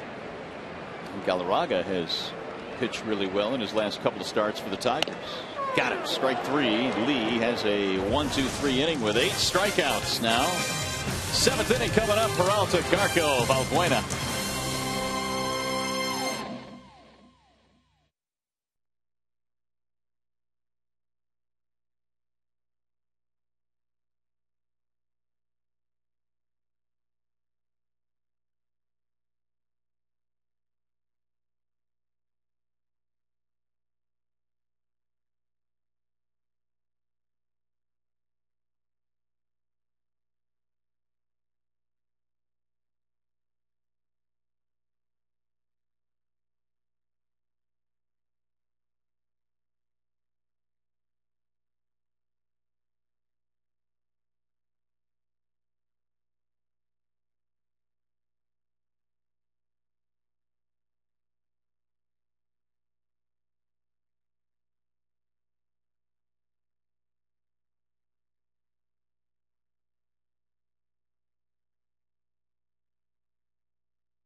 Tigers live. It is Tigers baseball presented by Bell Tire tomorrow evening on Fox Sports Detroit. Don't forget, it's in high def as well on Fox Sports Detroit HD. And there is your pitching matchup. Mr. Galarraga facing Carl Pavano.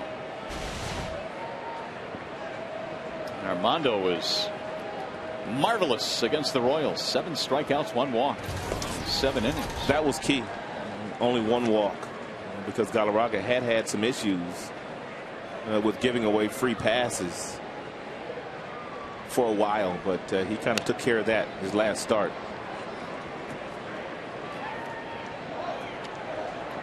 The official word on Josh Anderson: a right tricep contusion, day to day, which means he has a bump on his arm. In layman's terms, pretty much. The 0-2. It'll be Peralta, Garco, and then Valbuena here in the 7th. Meanwhile, Jackson looking really good again tonight. 1 run on 3 hits through 6 innings. Fouled away. Jackson pitches to a lot of contact. Does not get lots of strikeouts. And you see the fly balls, the ground outs, and the strikeouts in this game, the distribution of outs. Only 2 strikeouts. But the majority of his games lately have not been high strikeout games, which is one of the reasons why he's been able to pitch into the 7th and into the 8th inning on occasion. Yeah, most of them, and he had 9 against Minnie, and he's had a few 7 strikeout games, but most of them are in the 4 and 5 range. And he can stay out there for a while tonight. And he will not get his next start until after the All-Star break. Got him, strike 3. That's what makes him effective. is the fact that he will pitch inside with that four-seam fastball in the low to mid 90s. That's just right at the glove. Peralta didn't agree with it, but it was a strike. If you pitch inside in the big leagues effectively, you can pitch up here for a while. Ryan Garco has been the only man to get to Jackson tonight. A solo shot to lead off the fifth. One of just 3 hits that Jackson has allowed. Edwin has struck out 3 in the game. He's retired the last 5 straight. Down the middle it comes for strike 1.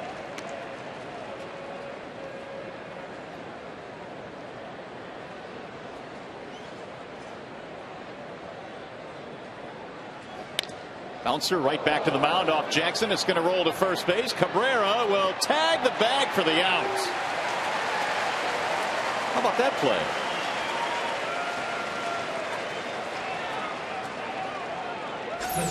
Looked like it hit Jackson in a good spot. He turned his back, hit him right on the backside. Cabrera got to it.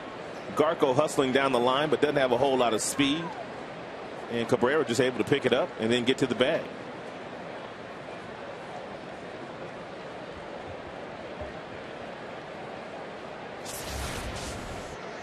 I'm not a huge fan of that first base slide. Not a huge fan of that. I don't think many coaches are. So many things can happen. You could jam a shoulder, jam a finger. And you know it's a slide that Garco doesn't use that often, because usually guys that slide head first are base stealers. Yeah. Get your hand stepped on. A lot of things can happen. Separate his shoulder.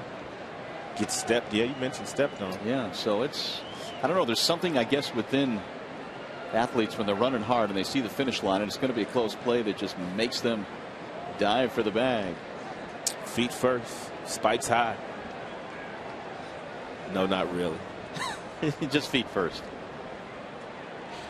Mr. Cobb used to fly the spikes around a little bit. However, there is one play where you can slide head first down into first base, and that's when the throw's high, coming across the diamond, and you can kind of read that the first baseman has to jump for the ball, and he's off the bag. Then you can slide. It's okay then. But if you're just trying to simply beat the play, you're usually going to be out. 2-2 on Valbuena with Kelly Shopik waiting on deck.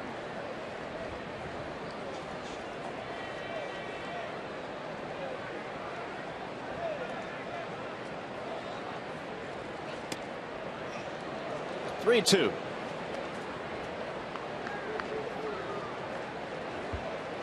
One of the keys to the second half, according to Leland, is to continue to get Jackson and Verlander to pitch deep into games. And Jackson gets another quick out here. There's a pretty good chance he can come out for the 8th. That is pulled into right field, and it'll drop. Maglio plays it on one hop, and it's a 2-out single. So just the 4th hit allowed by Edwin Jackson.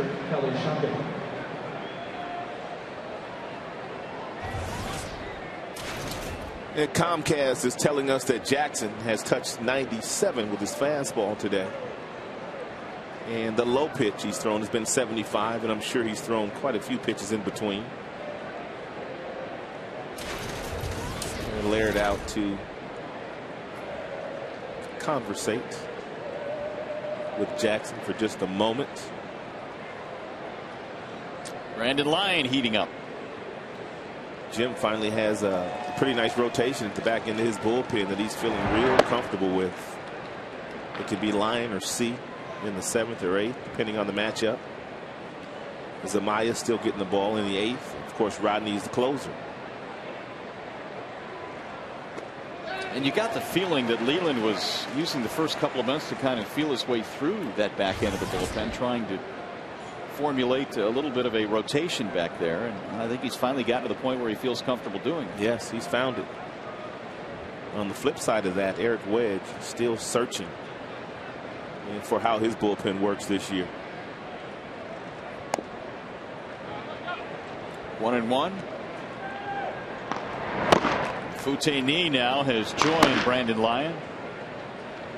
With each inning he throws, and Leland gaining more confidence in knee.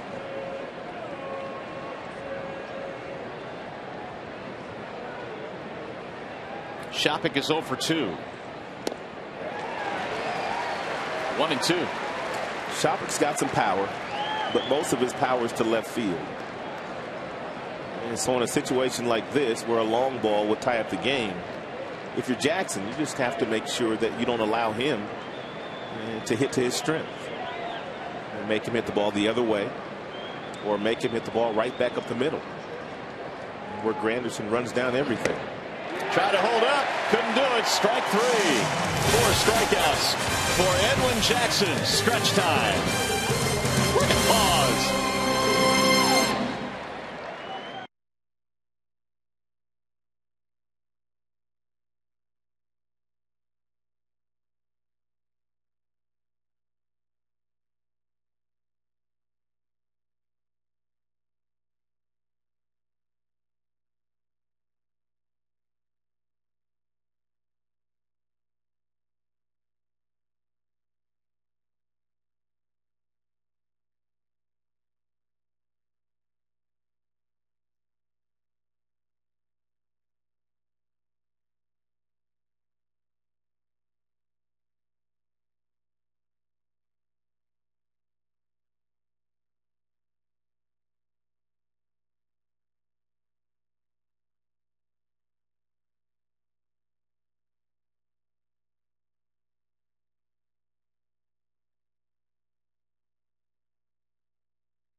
Hey fans, visit the official online shop of the Detroit Tigers at Tigers.com. Browse the largest selection of authentic Tigers gear, including clubhouse caps, the t-shirts, jerseys, sweatshirts, and a whole lot more. Get your Tigers gear straight from the source at the Tigers.com shop. Miguel Cabrera having a little chat with Kevin Rand, the head athletic trainer. I don't know if Cabby's got something going on.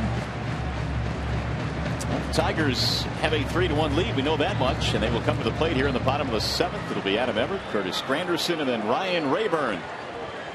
And meanwhile, Cliff Lee has gone back out there. Lee got the Tigers 1-2-3 in the 6th inning. He has struck out 8 batters tonight. And there is ball 1 to Adam Everett. Well, Eric Wedge also knows that Cliff Lee is going to get a nice long rest before he makes his next start right after the break. 2-0. I'm sure he will pitch the very first game after the break wherever they're at. Smith beginning at 2-0. And that Cleveland pen.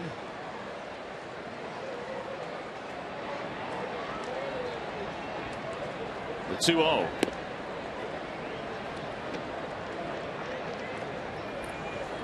Two balls, 1 strike.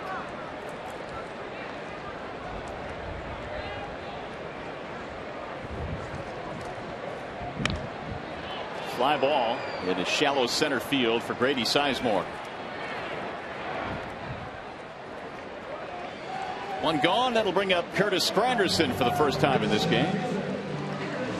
Well, he got half a day off at least. Granderson was supposed to get the entire night off, but the injury to Josh Anderson has forced him into the game. 18 homers, 43 RBIs. Voted into the All-Star game by his peers.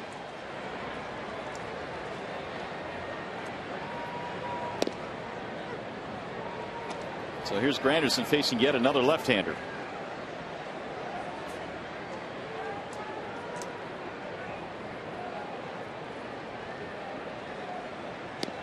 There's another strike, 0-2.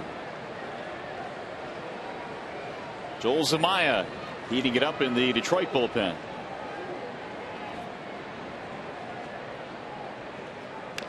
Jackson has 110 pitches. Do you send him back out? He could go back out. He's got a lot left in his tank. That much we do know. What, he threw, what, 132 pitches once this year? Yeah.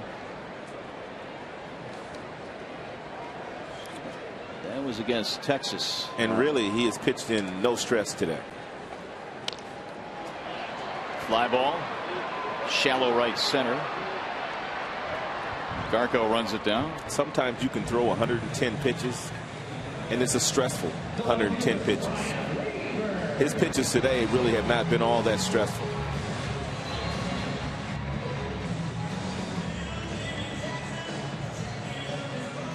Here's Ryan Rayburn, 0 for 2 with a sacrifice. Rayburn in that leadoff slot in the absence of Granderson at the start of the game. Showing bunt.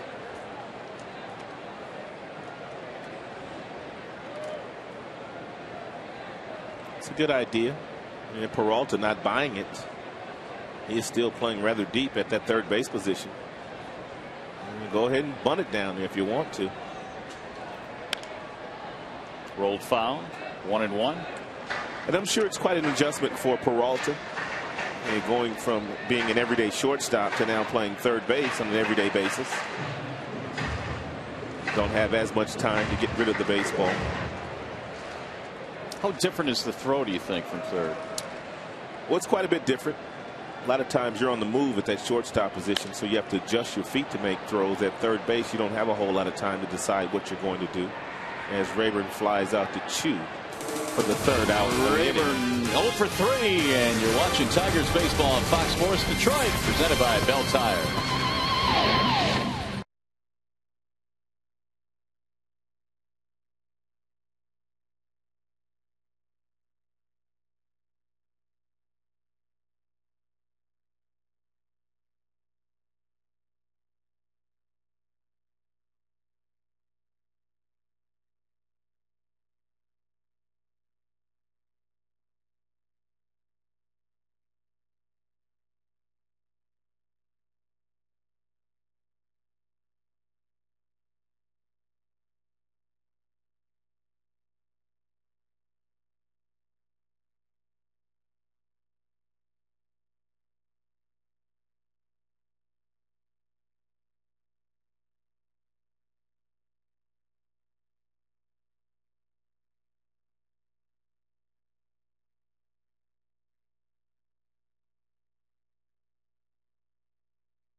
To 1. Ryan Rayburn has been busy tonight. At time for the Home Depot doing more on defense. Rayburn out in left, catching a ton of balls. Meanwhile, the Tigers, Maglio and Ordonez, or in Anderson, I should say, almost colliding. And Maglio, who is no longer in the game, getting a shot to play some defense at right as well, and Clee Thompson is going to take over for him. So the Tigers outfield with all the fly balls hit tonight off Jackson. Really busy evening. Thomas takes over in right, and Zumaya on a wall side windows pitching change takes over on the hill. Well, it'd be nice to see Zumaya go out there and have a clean 1-2-3 inning. That's exactly what the doctor ordered. He's definitely got the stuff to have a clean inning. As Drupal Cabrera leads it off, then it's Sizemore and Martinez. 3-1 Tigers lead. Zamaya's 1-0. 2 balls, no strikes. Edwin Jackson threw 110 pitches.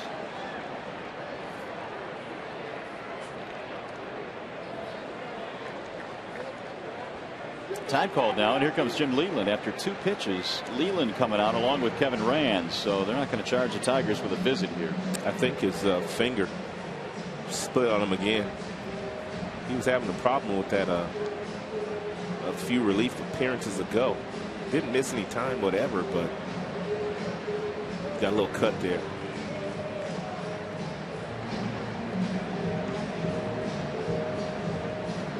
Bullpen's still working for Detroit. 8th inning is Zamaya's inning, but Lyon and C tuning it up. We'll see if Joel can stay in the game.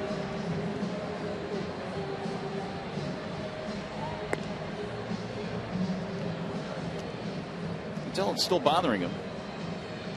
Still shaking it off. And what are they going to do?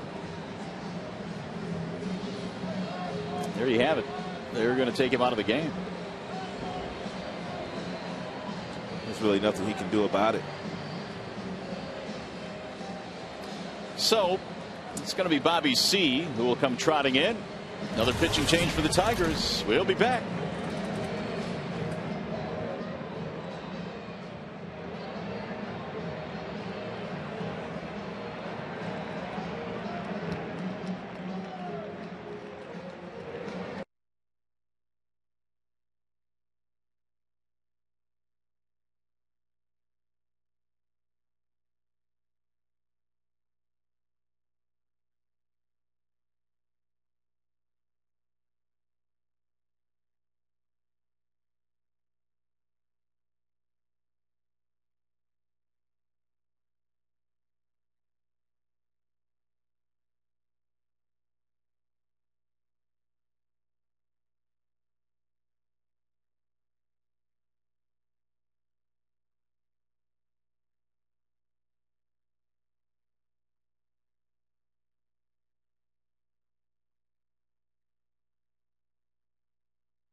Hold it down.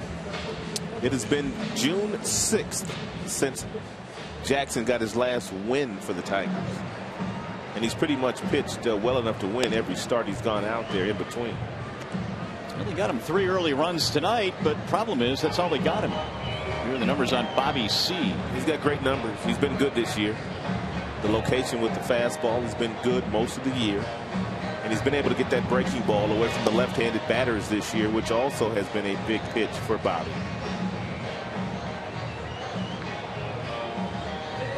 Here are the 2 pitches that Zamaya threw before departing. It's not like he's splitting this thing on breaking balls. These are fastballs.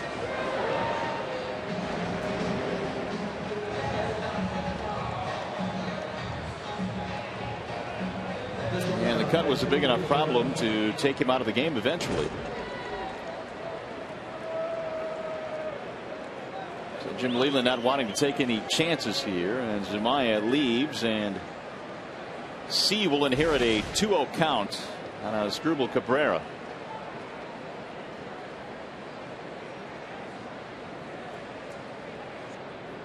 Cabrera double and 3 at bats.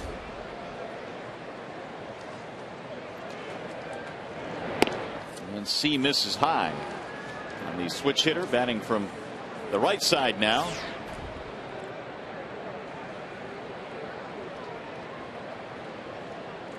Three and 0. And so C throws 2 straight pitches. Now you got yourself a leadoff walk. That'll bring the tying run to the plate in a 3-1 ball game.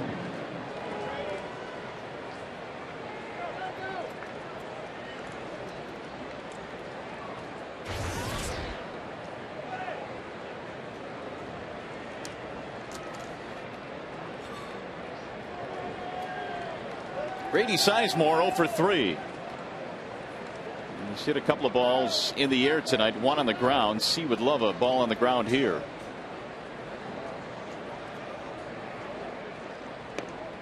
And he takes inside 1-0, so that's 5 straight that have missed from the Tigers' pen. That walk, by the way, is charged to Zumaya, not Bobby C. That is Zumaya's walk.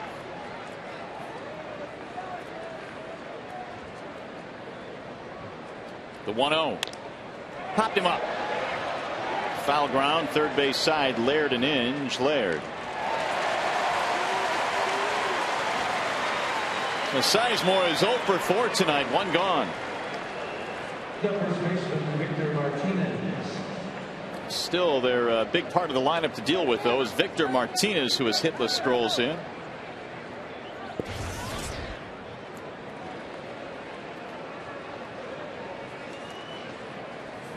What a job Bobby C has done heading toward the All-Star break. Leads the American League with 18 holds and a 1.23 ERA in his last 23 outings. Trying to guard a 2-run lead here in the 8th.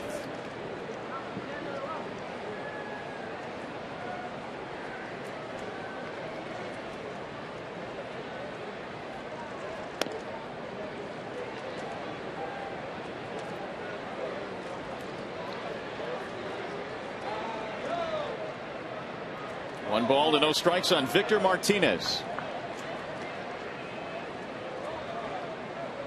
He's had decent success against Bobby. 3 for 7. He was fanned a couple of times. That backs him out of there, 2-0.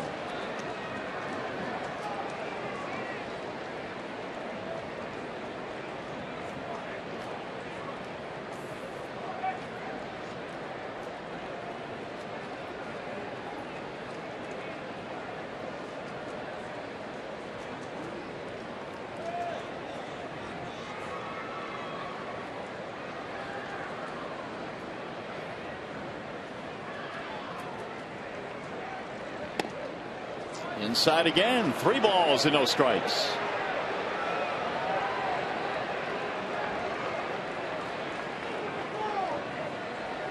Jackson had walked just 2 in his outing tonight.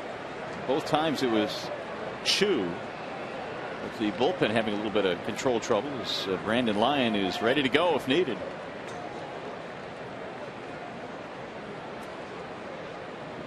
.30 pitch. He's taking, and it's ball 4, and so 2 walks, putting the tying runs on with only 1 out.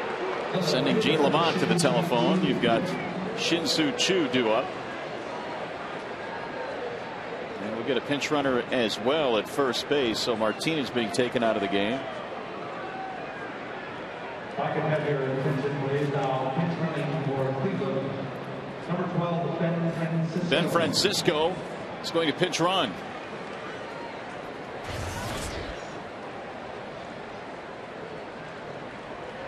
Here's Chu.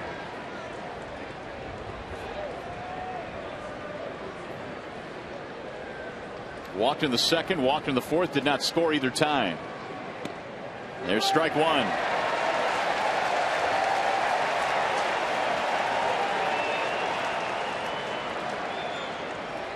Cabrera, running at second base, had a very aggressive secondary lead. And we have seen Laird this year throw down to second base and pick off base runners in this situation that are over aggressive. It's going to get away from Gerald. Here's a play at third, not in time. That hurt. Both runners move up, and now the Indians are a base hit away here from tying this thing up. That's good base running right there by Cabrera. He read that ball down in the dirt, and he took off as soon as it hit the dirt, which made it very difficult for Laird to throw him out. That ball didn't bounce very far away from Gerald either. Inge did a nice job of just keeping it in front of him. They got to do some pitching now.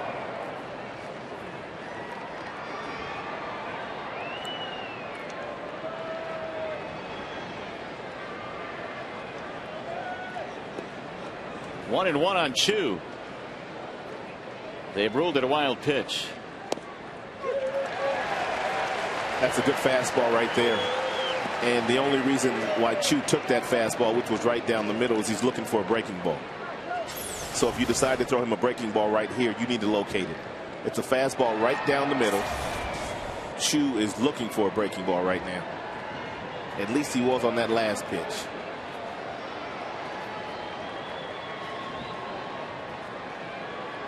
Now the 1-2. He got him, strike three. Outstanding job. Chu is caught looking. That's what makes Gerald Laird a good catcher and a good leader. Bobby's out pitches the breaking ball. He showed it to Chu on the very first pitch of the sequence, and then he went back to the fastballs after that while Chu was still looking for that breaking ball. And that's our bell tire pitch by pitch. Outstanding job right there by Laird. And of course Bobby had to thread the needle, but that's good game calling right there. So here's Hafner, who is 2 for 10 career against Bobby C, but 6 have resulted in strikeouts. It's also why hitting coaches tell you not to guess with 2 strikes. Hafner is 1 for 3, had a base hit back in the 4th. So one more big out to get now for C. And a ground ball foul. Only 4 hits tonight given up by Tigers pitching, and again Detroit trying to help out Edwin Jackson, who pitched a marvelous game tonight.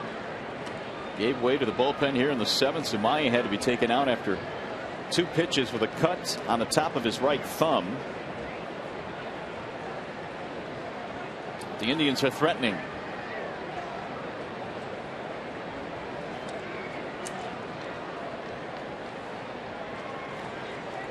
Oh, and 1 on Hafner.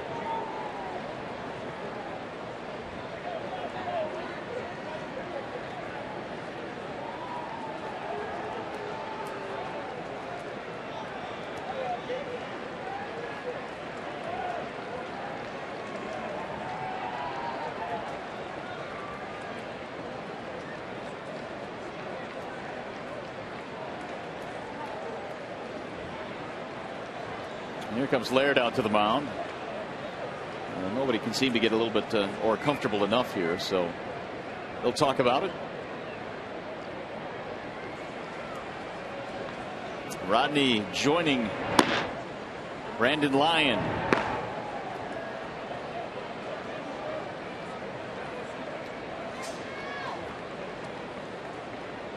Tigers got 3 in the 2nd, have not scored since. The Indians got their only run of the 5th.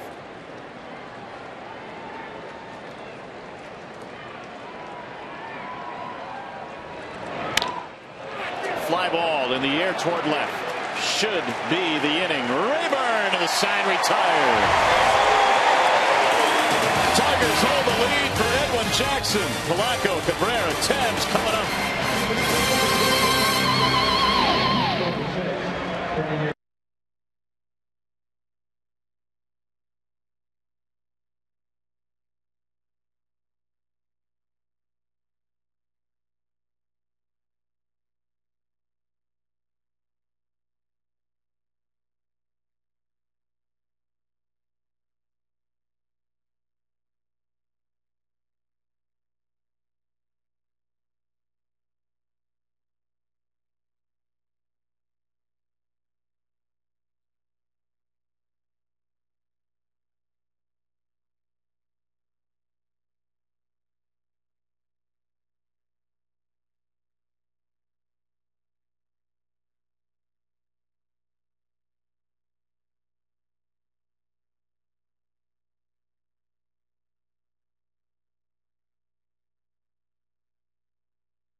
How about our Comerica game summary tonight? It looks like this. Gerald Laird 1 for 2.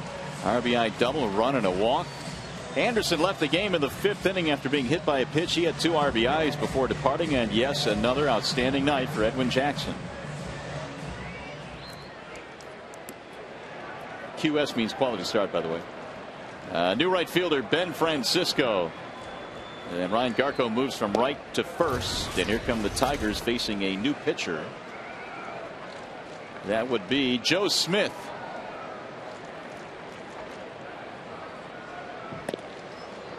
Ball inside, 2-0 on Polanco. He'll be followed by Cabrera and then Thames. Cliff Lee threw 122 pitches before departing. Polly showing bunt, takes inside, 3-0.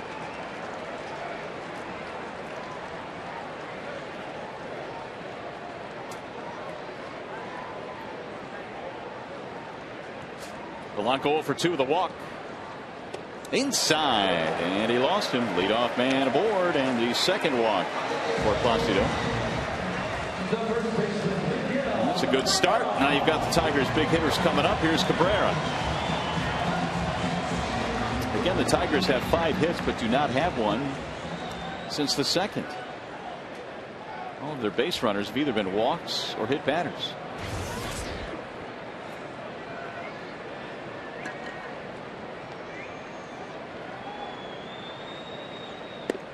That slides in for a strike, 0-1.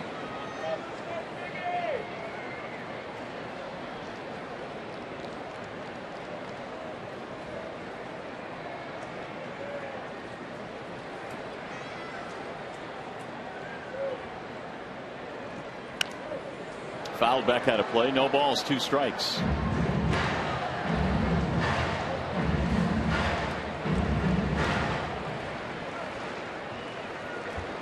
Joe Smith, born in Cincinnati. Pitched with the Mets the last couple of years. He appeared in 82 games last year with New York. 82? That's a ton. 70 is a lot. Off the end of the bat. Smith will come off to make the play, and the runner will move up.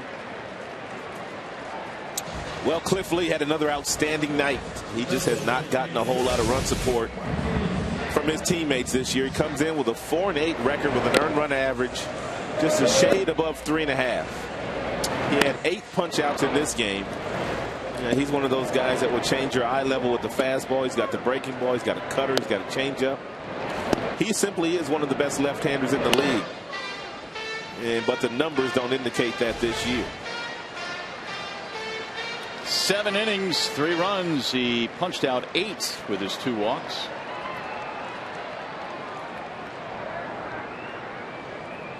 Mike Gosling is warming up in the Cleveland pen. It's our good buddy down there, Chuck Hernandez. Yeah.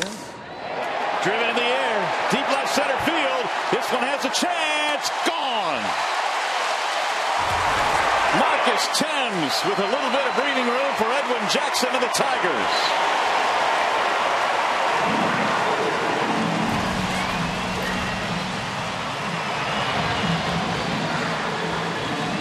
I think he hit that one at Chuck Hernandez. He sure did. You give Marcus 4 at-bats, and a lot of times good things happen.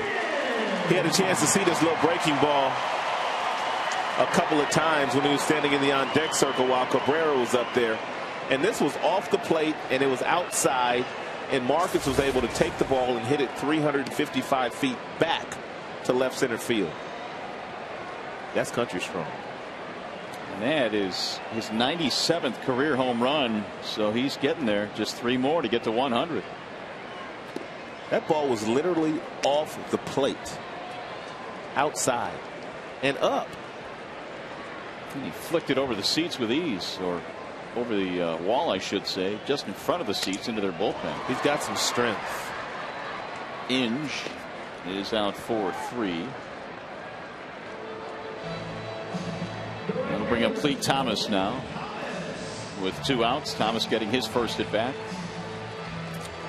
Boy, is that a big one for the Tigers. Gives them some breathing room now. 5-1 ball game. Take a look at this ball and where he hits it at. It's a breaking ball. It's down and under. And you see where Shopping is trying to reach to catch it. This ball is off the plate outside, and he hits the ball that far to left center field. It's amazing. First at bat for Cleat, batting .237.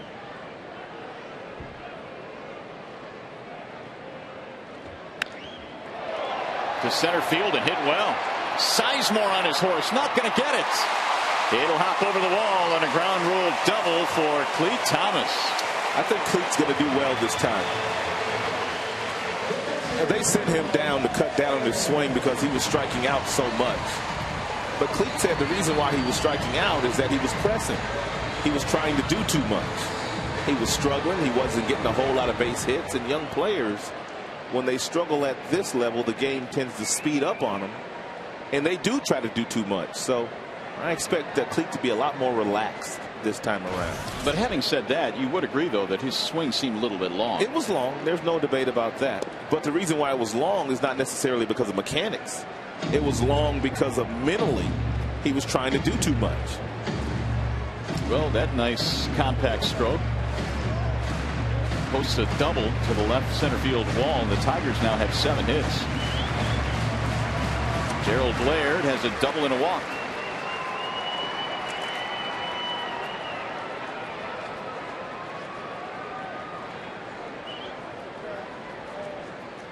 Swing and a miss. 1-1.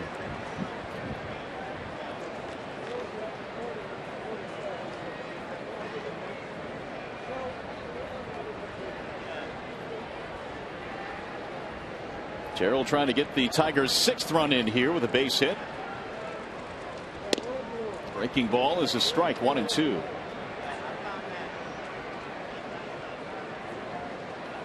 Now it's just Rodney.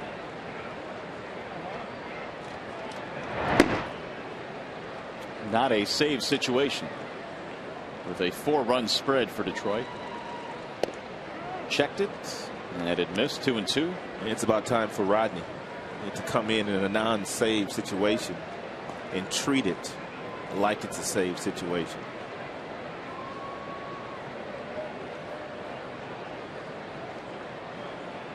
Because in save situations, his numbers are off the charts. Laird didn't like it. Doesn't matter, though. He is out. Thames with a long home run. Tigers love it.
It is time now to bring you up to speed with the AT&T Rapid Rewind.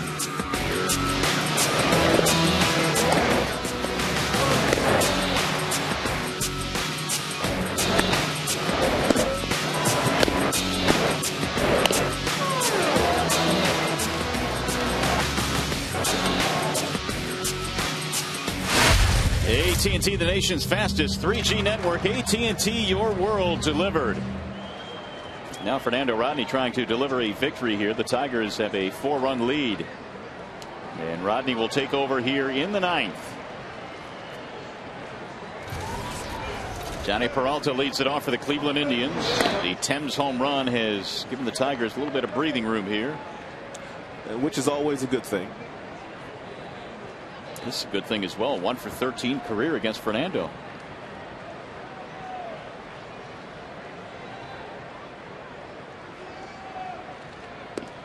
Changeup misses high. Tigers are 3 outs away from beating the Indians for the 6th consecutive time. Indians came in losers of 9 of their last 13 against Detroit. That's on the ground at third, cut off by Inge. Nice scoop. Cabby couldn't do it. About to say nice scoop. Leadoff man is on. I don't know if Inge had more time to come up top and throw this ball or not, but he elected to throw from underneath, and he bounced the ball, and Cabby almost came up with it. But he may have had time to adjust the feet and then throw from a more conventional angle, which is over the top. But he's pretty good down there any way you slice it. E5, and so the leadoff man is on for Garco.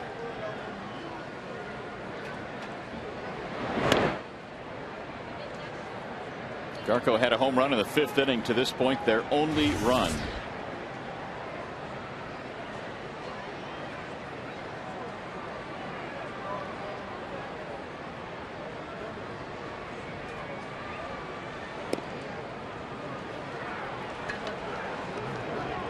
Two balls, no strikes.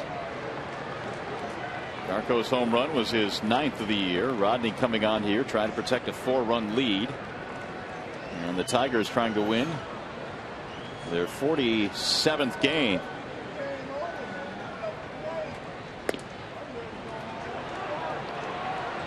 Now it's 3-0. Minnesota leading the White Sox 4-3 now. That game is in the 5th.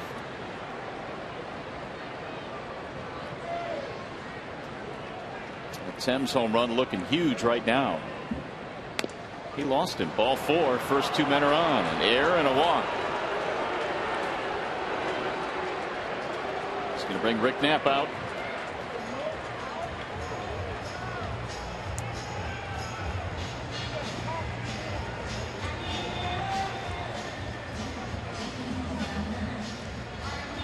Tigers have 7 hits tonight, just 4 for the Indians.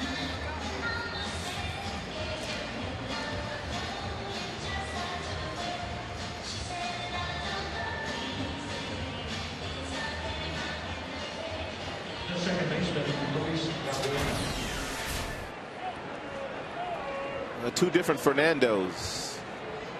In save situations, the earned run average is under 1.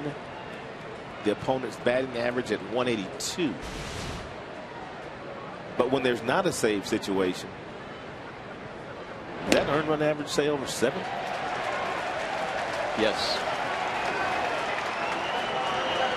Now Futeni and Brandon Lyon. Well, it's a game the Tigers must have.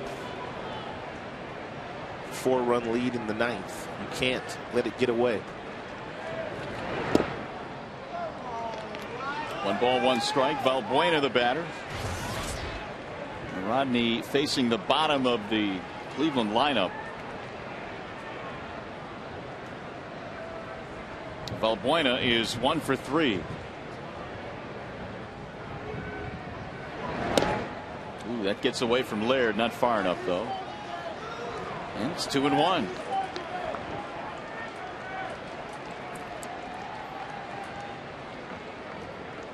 Edwin Jackson's victory is on the line here.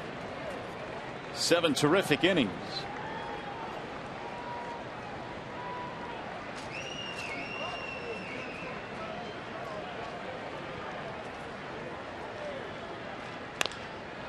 Driven to right field. Thomas. 1 out.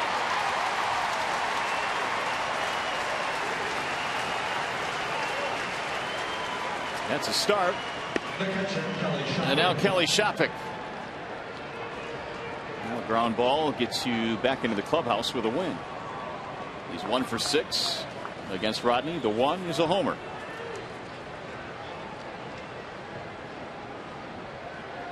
Shopik's hit into 4 double plays this year, not too many.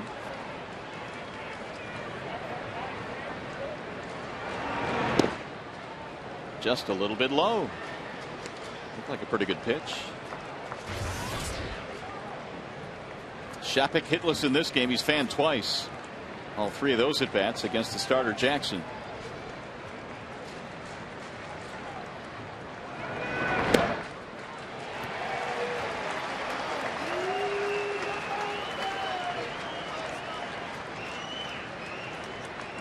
Tigers got 3 in the 2nd and 2 in the 8th.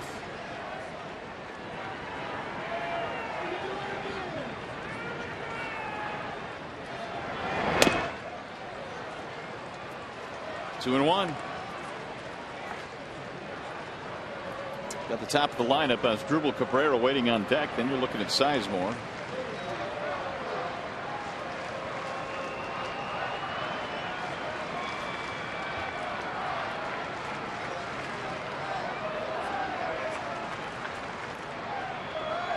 Swing and a miss. Threw the fastball by him. 2 and 2.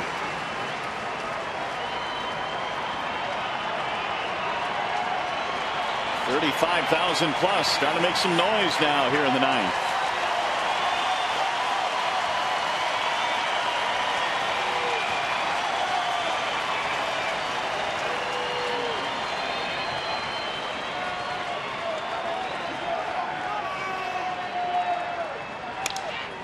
Popped him up. Shallow left. Rayburn. 2 gone. So Rodney has come back nicely after the walk.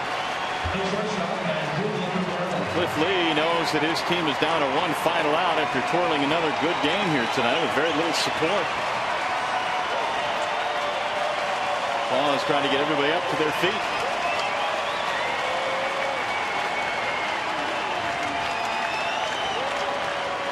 As Drupal Cabrera, their last chance.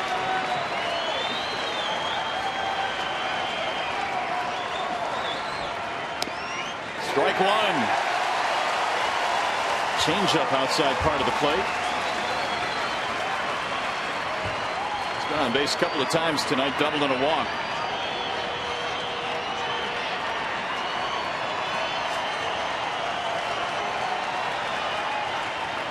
Swing and a miss.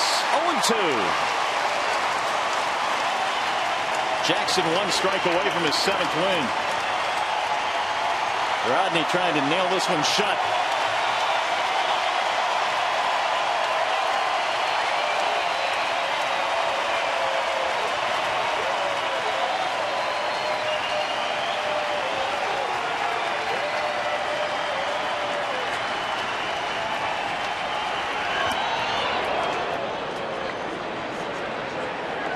One and 2 on Cabrera.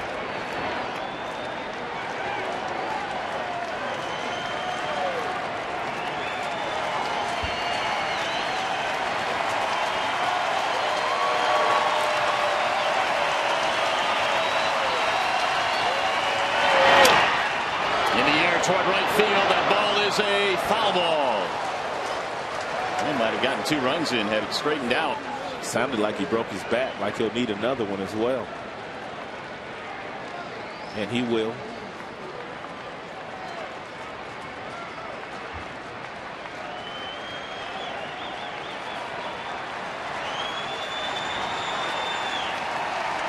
One and 2 on Asdrubal Cabrera.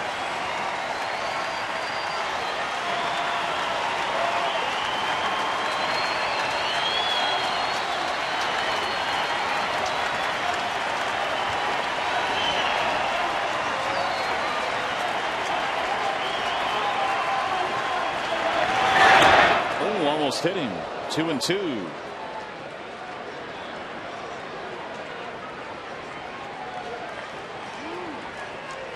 Peralta reaching on an air. Rodney then walked Garco, but a couple of fly balls, leaving it up to Cabrera with Grady on deck.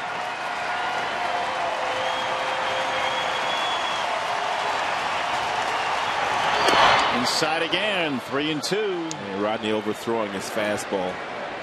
All three of the fastballs that he has thrown to Cabrera in this at bat have been up and out of the strike zone. Overthrowing all of them.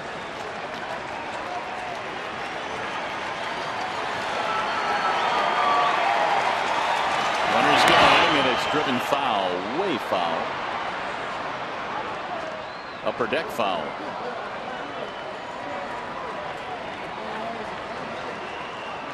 $35,592 the attendance here tonight for game one of this weekend series. And they have seen another masterful pitching performance from the Tigers starter.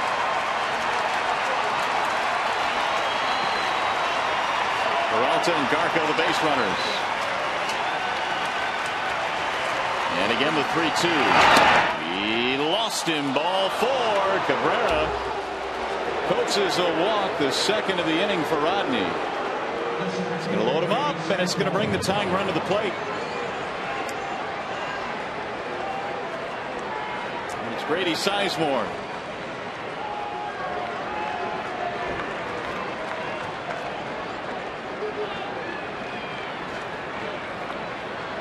Sizemore is 0 for 6 career against Fernando Rodney.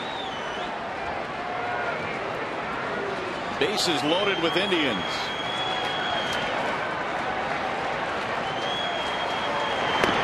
Ball 1.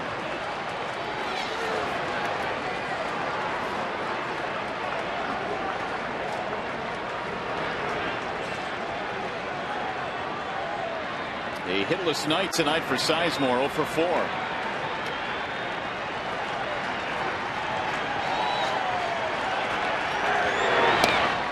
Strike call, 1-1 on Grady Sizemore. Didn't like that one, and he has a stare for John Hirschbeck. Changeup, he may have had a beef.